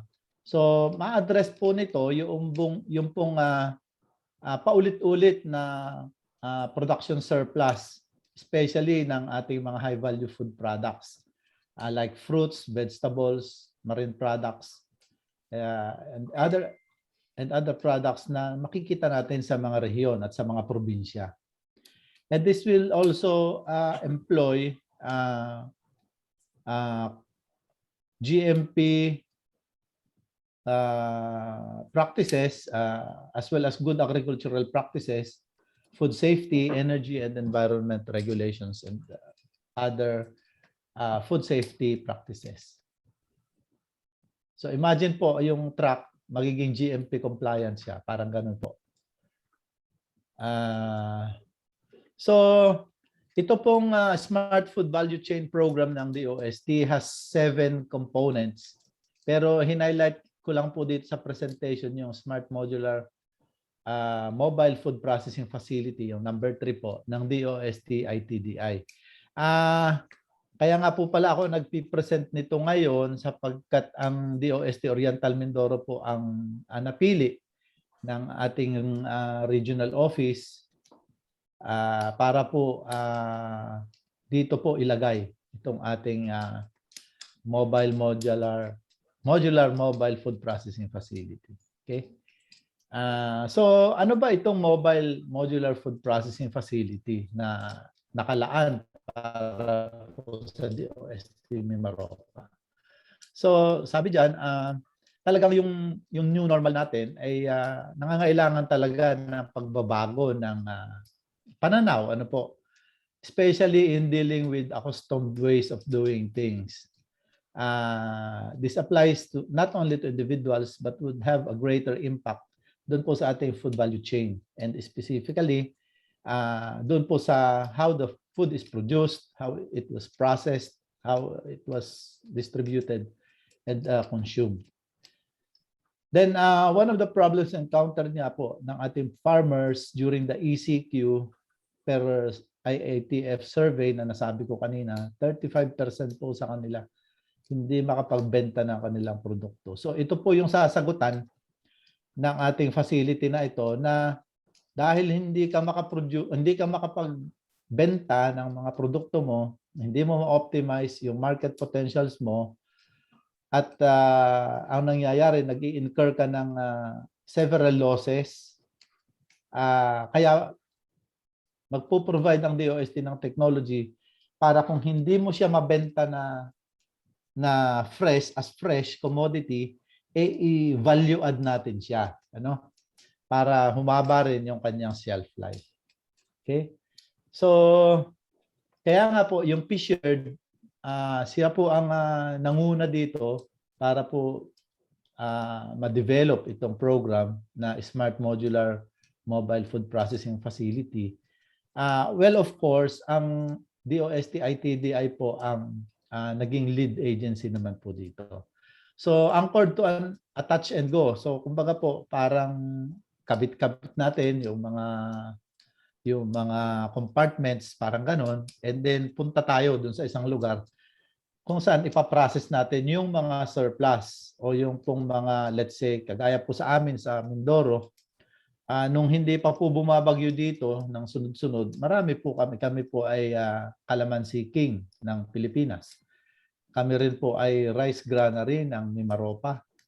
at Banana King ng Mimaropa region. So ito pong mga commodities na ito, kung tumaas na po muli ang production, ito po yung po pwedeng serbisyuhan nitong ating MMFPF. Well, basically po sa ngayon, nakatuon po ang aming attention sa mga rice-based products kasi po ito yung hindi masyadong naapektuhan ng bagyo, unlike po yung mga fruit trees natin. Ano po? Okay? And this will also help yung pong mga mga micro, small and medium enterprises at saka yung ating community-based enterprises para po makapag-process din sila. At paglabas ng produkto nila, talagang market ready na po siya at competitive. Ano po? So ang function po niya is to aid in processing capabilities of micro, small food enterprises for isolated and hard to reach area, yung po mga medyo malayo. Ano? And then maging function din po niya yung production of emergency food, yun po nasabi natin kanina at nakita po natin sa mga presentation. Ito rin po ay magiging model facility para po sa good manufacturing practices. Well, ang objective po ng programa is to design and develop yung pong ating mobile food processing facility, and then develop guidelines on the use, sharing, and maintenance, and deploy the developed facility to selected regions. Okay. So ito po yung aming proposed location ng yan, ito po doon sa Barangay Merit sa Victoria Oriental, Mindoro, which is this vast tract of land with other facilities is owned by the provincial government of Oriental Mindoro under the management of the Provincial Agriculturist Office. So ito po yung paglalagyan natin ito. And then makita po natin yung isang building, yung pong Rice Innovation Center. So talagang magko-complement po sila para po sa proyekto na ito. Well, hindi naman po ito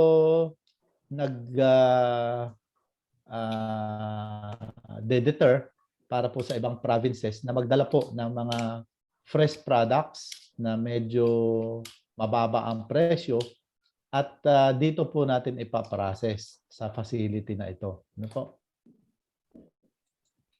So, ang nakita po namin initially na potential products ay yung rice-based nga po, yung arroz caldo in 5 variants. So beef, cara beef, pork, chicken, and mussel. Yun po yung clams. Ano po. And then ready-to-drink calamansi juice, yung may classic o yung mogo-mogo style. Sana po ay makadevelop tayo niyan. Then lemongrass flavor. Another is banana in pouches in light or heavy syrup at saka po in brine. And then yung calamansi concentrate and other thermally processed products. Yan po. So to give you a glimpse kung paano po ito yung layout po niya. So ito po itong facility po kumbaga isang truck po ito. GMP compliant truck ano po na meron pong retort sa loob niya. At meron din pong mga kasama na double jacketed kettle, filling machine, sealer, and other auxiliary or production accessories ano po. And this is a 3-phase electrical system. And then ito po yung layout niya, yung floor plan. So pagpasok po doon sa truck, yung pong sides niya ay ang tawag dito na bubuksan ano po para po mas maluwang yung ating gagawing processing area. So nandiyan po yung double jacketed kettle, may screw press para po sa calamansi. Then may filling machine at saka yung dalawa po for arroz caldo and calamansi. And this one nasa rightmost side ay yung pong ating retort. So it has also a packaging room and then yung pong arrow dito sa leftmost side yun na po yung paglabas ng ating finished products. Okay. So, next steps po natin dito, trial run po ng RTE, Arroz Caldo, doon po sa, nandito rin po, mapalad din po tayo, nandito rin po sa Oriental Mindoro, yung Regional Food Innovation Center, na meron pong binigay ang DOST-MIMAROPA na mga equipment, ano po, para po sa R&D. So, kung meron pong mga R&D outputs, especially na dito sa ginamitan ng retort, so magagamit din po natin yon para po doon sa ating mobile modular food processing facility. Ito pong proyekto na ito, pwede rin nga po nating, kagaya na rin po, nasabi na rin kanina, i-coordinate natin doon sa ating potential markets like LGUs, yung other government agencies, DepEd and DSWD, kasi meron silang mga feeding programs. And then, yun po, i-relate din natin siya doon po sa mga product projects ng programa ng gobyerno ngayon, yung EPAP, Zero Hunger, at saka po yung mga LCAC-related na programs and activities. So, yun lang po. Magandang hapon sa inyong lahat.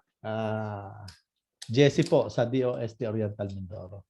Mabuhay po kayo. Thank you, Sir Jess. Salamat po. At this point, let's answer some of the queries and comments from our audiences here in Zoom and live on Facebook.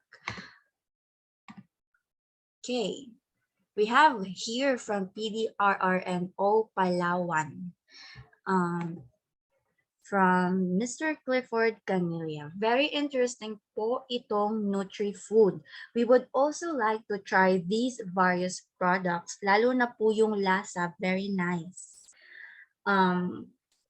Sabi naman po ni Sir Jess, sana ma-include po sa NEDA National Priority Plan ang RTE and EFR para yung mga bibili po ng products at i-donate sa mga depressed communities maka-enjoy ng tax incentives.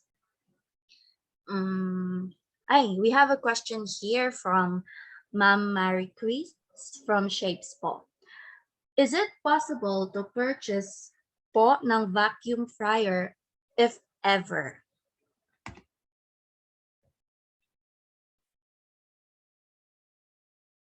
So, andito pa po ba?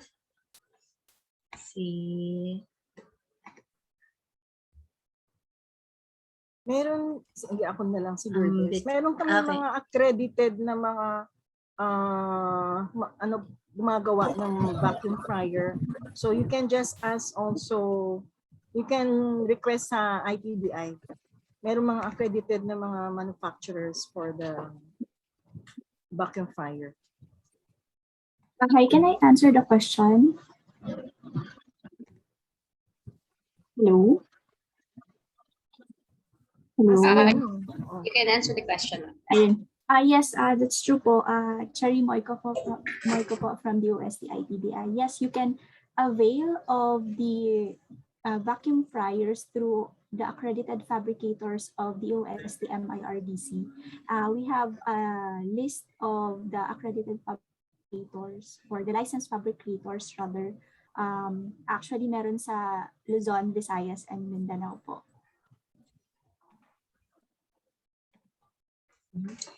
Thank you, Ma'am Cherry. So, may iba pa bang gustong mag-ask ng question?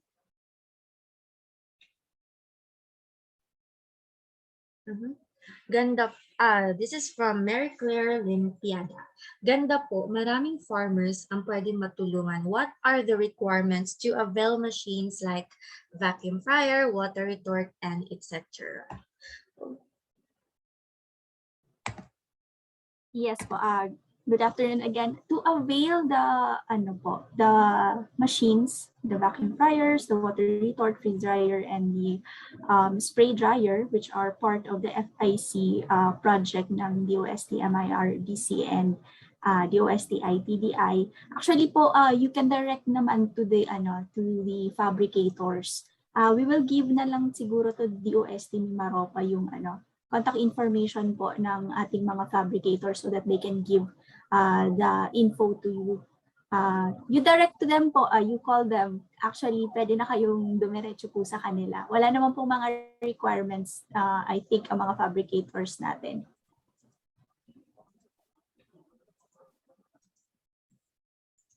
Okay. Sa mga LGUs po natin, wala bang gustong magtanong sa ITDI? Chance nyo na po ito. Char. Yes po. Dagdag ako yung sagot ng tungkol sa pagbili na vacuum fryer. Yun po mga nakita natin technology at DOST. Ngayon po katulad na bibili ko anong equipment, bibili ko yan kung sino ang gumagawa. So merong sinasabing authority, pinapagamit sila ng design ng ITDI, kaya sila na nagpapalagay, doon po kayo bibili. But you can always do anything you need from DOST. You can always go to the nearest DOST office, which is the provincial office. Kasi yung ITDI nasa Manila yan. We will reach ITDI for you. Go to the nearest provincial office. If you are from Romblon and go to Jongan, or because it is pandemic, you can go to the website or get the number of the provincial offices. You can just text or call them. Sasagot sila. Ngayon, saan ka ba? Kung Romblon ka, Lina, mag-post nga kayo dito ng number para mag-text kayo. Please remember, DI is a national agency. They serve all the regions. As MIMAROPA, they serve MIMAROPA. We serve MIMAROPA, kaya we welcome all those requests for assistances. Anyone from Romblon, please post your number or contact details para parang sa Romblon yung tanongin. Tama ba? Romblon nga ba? Hello? Kasi shape ang numi ko shapes. Is that question tama ba ako from Romblon?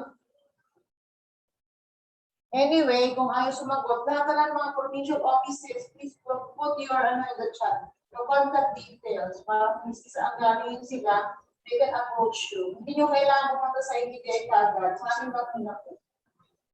They are very busy. Sa amin lang po. Kami nakakatok sa ITDI for you. And then later on, sa kayo mag-usap diretso. We will facilitate that for you. Okay? Thank you. So, nag-post na kayo? Thank you. Okay, thank you, RD. Okay, again, for our participants here in Zoom, kindly press the raise hand button or use our chat box if you have questions and wish to be recognized. When recognized, kindly turn on your videos and unmute your mics. For our FB viewers, we have our moderator on standby to relay to us your questions. So ask away.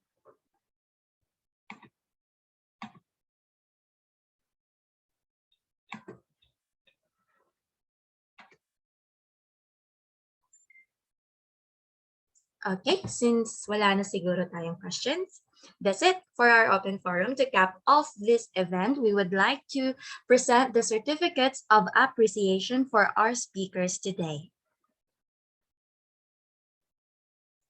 May we ask our speakers from ITDI and Sir Jess to open their videos, to turn on your videos.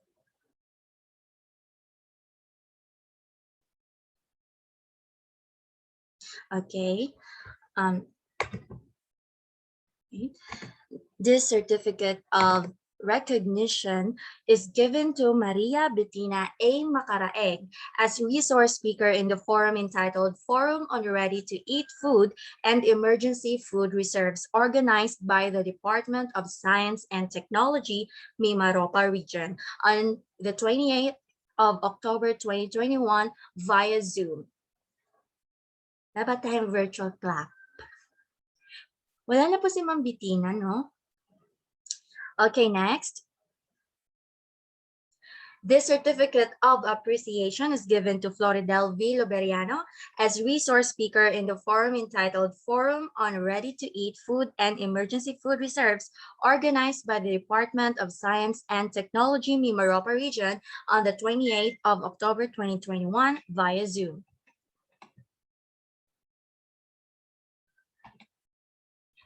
This certificate of appreciation is given to Lourdes S. Montevergen as resource speaker in the forum entitled Forum on Ready-to-Eat Food and Emergency Food Reserves, organized by the Department of Science and Technology, MIMAROPA region on the 28th of October 2021 via Zoom.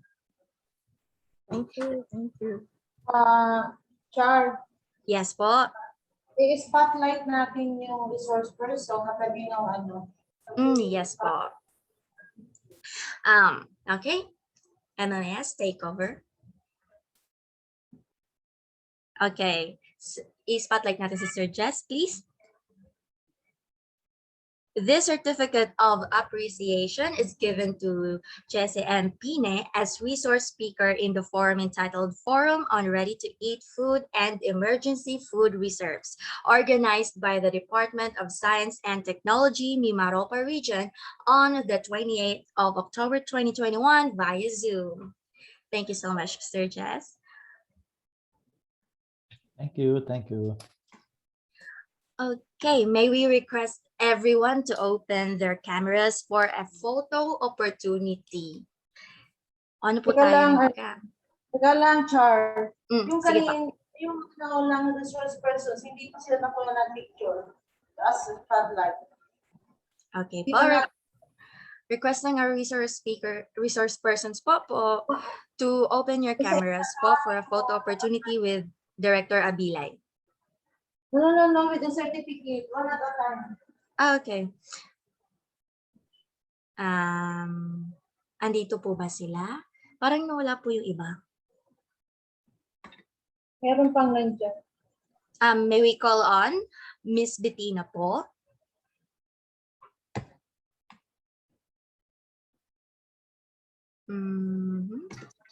Hello, ma'am. Nandiyan po si Miss Bettina, ma'am. Naka-open po yung camera niya. Okay. Kindly i-spotlight po natin si Miss Bettina.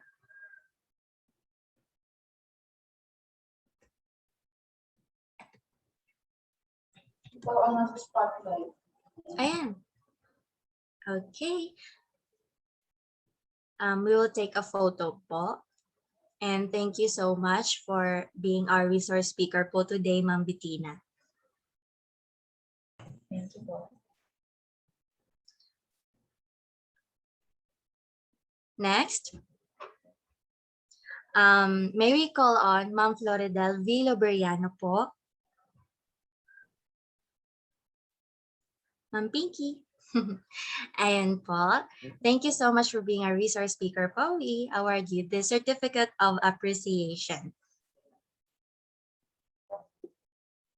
Thank you very much. Thank you po. DOST-MIMAROPA. Okay po.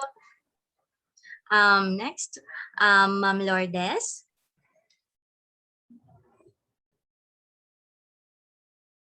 Andito po. Ayan, so hi Ma'am Lourdes.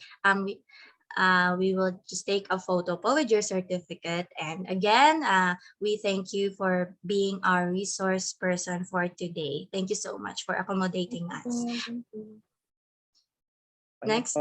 Okay, wala na po. Thank you na. Okay. Everyone po, may we open our cameras para sa photo opportunity po natin.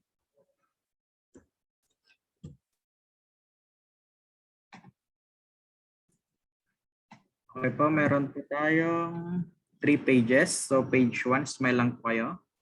So 1, 2, 3. Okay, page 1. So page 2 po. Page 2, okay, 1, 2, 3. Okay. So page 3, last page. Okay po, 1, 2, 3, smile. Okay po. Okay na po, salamat.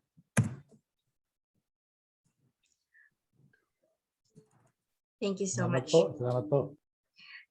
This forum is our last activity for the Pre-National Science and Technology Week celebration, but fret not, we still have more webinars in store for you. That's why we would also like to invite you to join us at the National Science and Technology Week celebration on November 23 to 26. Here are the activities that you don't want to miss out, okay? nasa screen po natin yung mga webinars pa na ika-conduct po ng DOST-MIMAROPA. Meron ditong mga parallel sessions din. Again, this is on November 23 to 26. So screenshot nyo na lang po, take note. Kung interested po kayo, register po kayo. Mag-register kayo.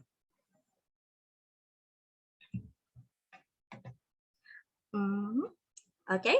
Again, this is Charlotte po, and thank you for joining us in this forum. Thank you, DOST ITDI, for being our resource persons for today. And also, Sir Jess, thank you so much. Kung hindi dahil sa inyo, hindi magiging successful ang event. Thank you so much. See you again on November 23 to 26.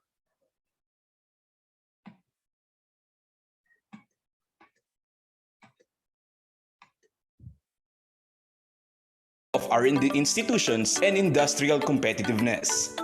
It is composed of 4 sub-programs, namely Niche Centers in the Regions for Research and Development, or NICER. NICER aims to accelerate industrial competitiveness by capacitating HEIs in the regions to undertake quality research for regional development. Collaborative Research and Development to leverage Philippine economy, or CRADLE. CRADLE aims to create a synergistic relationship between the academe and the industry with the goal of invigorating research and development. Business Innovation through Science and Technology for Industry Program, or BIST. BIST aims to level up Philippine industrial sector through research and development and acquisition of strategic and relevant technologies. And the Research and Development Leadership, or RD Lead. RD Lead, engage experts with strong Also leadership. reminding everyone to accomplish And the innovate evaluation form po. proficiencies Nasa to chat box strengthen the natin. research capabilities of HEIs. Marikaduke, which means tatak ng Marinduque or Mark of Marinduque, is one of the notable research and development outputs produced under the NICER program in Mimaropa. Marikaduque is an improved genetic breed of the native pig which can survive in natural environment even with minimal human intervention and is resilient to extreme climatic occurrences. Marikaduque is expected to provide additional income and high-quality protein food to both hog raisers and consumers. Sa DOST Mimaropa, hatid ay makabagong solusyon. DOST also advocates for science and technology human resource advancement by encouraging the youth to pursue careers in science, technology, engineering, and mathematics, or STEM. DOST offers various science and technology undergraduate scholarship programs, namely Republic Act 7687, S&T Scholarship awarded to poor but talented and deserving students who belong to families whose socioeconomic status do not exceed the set of values of certain indicators. Merit Scholarship grant awarded to students with high aptitude in science and mathematics and are willing to pursue careers in the field of science and technology. Junior Level Science Scholarship, or JLSS. JLSS program aids students in the 3rd year of college and pursuing degree programs in the science and technology field finish their education to ensure there is a steady and adequate supply of science and technology human resource who can steer the country towards national development. Philippine Science High School, or PSHS. PSHS is the top science high school in the Philippines under the DOST. PSHS offers a world-class curriculum in science and technology and recruits incoming grade 7 students annually through the National Competitive Examination, or NCE. Dahil dito sa DOST Mimaropa, hatid ay makabagong solusyon. Starbooks, or the Science and Technology Academic and Research-based openly operated kiosk stations, is a standalone on-site research and information kiosk that provides free access to thousands of S&T research materials for students, MSMEs, teachers, technical and non-technical people, and the general public. Dahil dito sa DOST Mimaropa, hatid ay makabagong solusyon. The Small Enterprise Technology Upgrading Program, or SETUP, is DOST's flagship program that aims to assist micro, small, and medium enterprises, or MSMEs improve their operations and enhance their productivity through technology acquisition and upgrading, technology trainings, productivity consultancies, and testing and calibration services. Setup covers the following sectors: food processing, furniture, gifts, decors and handicrafts, agriculture, aquaculture, marine and forestry, metals and engineering, information and communications technology, health and wellness, halal products and services, energy and environment, creative industry, and other regional priority sectors based on the RDC-approved regional industry clusters. Sa DOST-MIMAROPA, hatid ay makabagong solusyon. The Community Empowerment Through Science and Technology is a national program that centers on empowering the most disadvantaged communities in the region by providing appropriate science and technology interventions. CEST program encompasses areas such as but not limited to livelihood, health and nutrition, education, disaster risk reduction and climate change adaptation, and environmental protection and conservation. Dahil dito sa DOST-MIMAROPA, hatid ay makabagong solusyon.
DOST-MIMAROPA successfully lobbied the creation of the MIMAROPA Regional Research, Development and Innovation Committee or RRDIC that gave birth to the MIMAROPA R&D Agenda or MRDA for 2018 to 2022. The MIMAROPA RDIC aims to bridge the gap and challenges of the regional socio-economic development by ensuring researches, innovations, and other science and technology-based projects are relevant, responsive, and aligned to the regional development trusts. The MIMAROPA RDIC oversees the articulation of the R&D policy direction and harmonization and prioritization of R&D endeavors in the region. Dahil dito sa DOST-MIMAROPA, hatid ay makabagong solusyon. The Science for Change program is an accelerated research and development program for capacity building of R&D institutions and industrial competitiveness. It is composed of 4 sub-programs, namely Niche Centers in the Regions for Research and Development or NICER. NICER aims to accelerate industrial competitiveness by capacitating HEIs in the regions to undertake quality research for regional development. Collaborative Research and Development to leverage Philippine economy or CRADLE. CRADLE aims to create a synergistic relationship between the academe and the industry with the goal of invigorating research and development. Business Innovation through Science and Technology for Industry Program or BIST. BIST aims to level up Philippine industrial sector through research and development and acquisition of strategic and relevant technologies. And the Research and Development Leadership or RD Lead. RD Lead engage experts with strong leadership, management, and innovative policy-making proficiencies to strengthen the research capabilities of HEIs. Markaduke, which means tatak ng Marinduque or Mark of Marinduque, is one of the notable research and development outputs produced under the NICER program in MIMAROPA.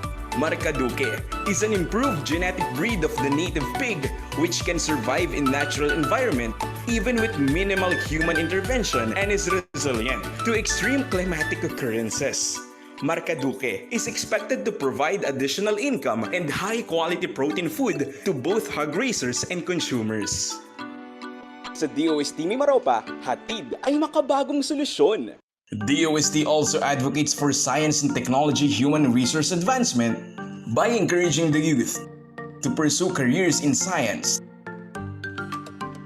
technology, engineering, and mathematics or STEM. DOST offers various science and technology undergraduate scholarship programs, namely Republic Act 7687, S&T Scholarship awarded to poor but talented and deserving students who belong to families whose socio-economic status do not exceed the set of values of certain indicators. Merit Scholarship grant awarded to students with high aptitude in science and mathematics and are willing to pursue careers in the field of science and technology. Junior Level Science Scholarship or JLSS. JLSS program aids students in the 3rd year of college and pursuing degree programs in the science and technology field finish their education to ensure there is a steady and adequate supply of science and technology human resource who can steer the country towards national development. Philippine Science High School or PSHS. PSHS is the top science high school in the Philippines under the DOST. PSHS offers a world-class curriculum in science and technology and recruits incoming grade 7 students annually through the National Competitive Examination or NCE. Dahil dito sa DOST-MIMAROPA, hatid ay makabagong solusyon. Starbooks or the Science and Technology Academic and Research-based openly operated kiosk stations is a standalone on-site research and information kiosk that provides free access to thousands of S&T research materials for students, MSMEs, teachers, technical and non-technical people, and the general public. Dahil dito sa DOST-MIMAROPA, hatid ay makabagong solusyon. The Small Enterprise Technology Upgrading Program or SETUP is DOST's flagship program that aims to assist micro, small, and medium enterprises or MSMEs improve their operations, and enhance their productivity through technology acquisition and upgrading, technology trainings, productivity consultancies, and testing and calibration services. Setup covers the following sectors: food processing, furniture, gifts, decors and handicrafts, agriculture, aquaculture, marine and forestry, metals and engineering, information and communications technology, health and wellness, halal products and services, energy and environment, creative industry, and other regional priority sectors based on the RDC-approved regional industry clusters.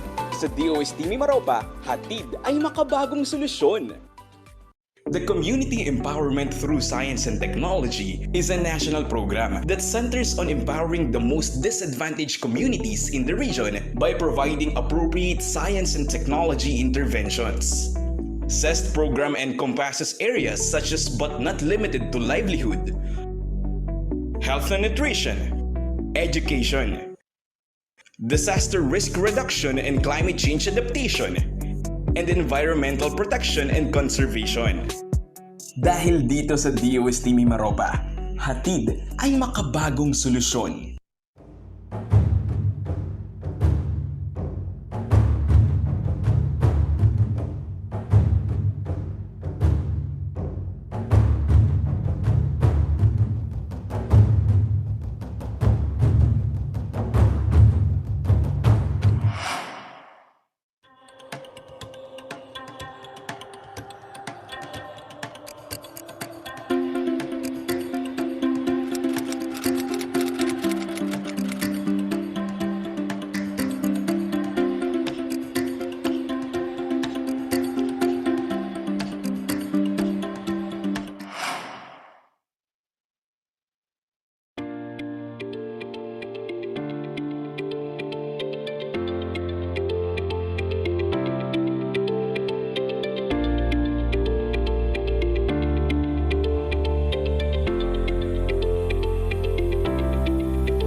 DOST-MIMAROPA successfully lobbied the creation of the MIMAROPA Regional Research, Development and Innovation Committee or RRDIC that gave birth to the MIMAROPA R&D Agenda or MRDA for 2018 to 2022. The MIMAROPA RDIC aims to bridge the gap and challenges of the regional socio-economic development by ensuring researches, innovations, and other science and technology-based projects are relevant, responsive, and aligned to the regional development trusts.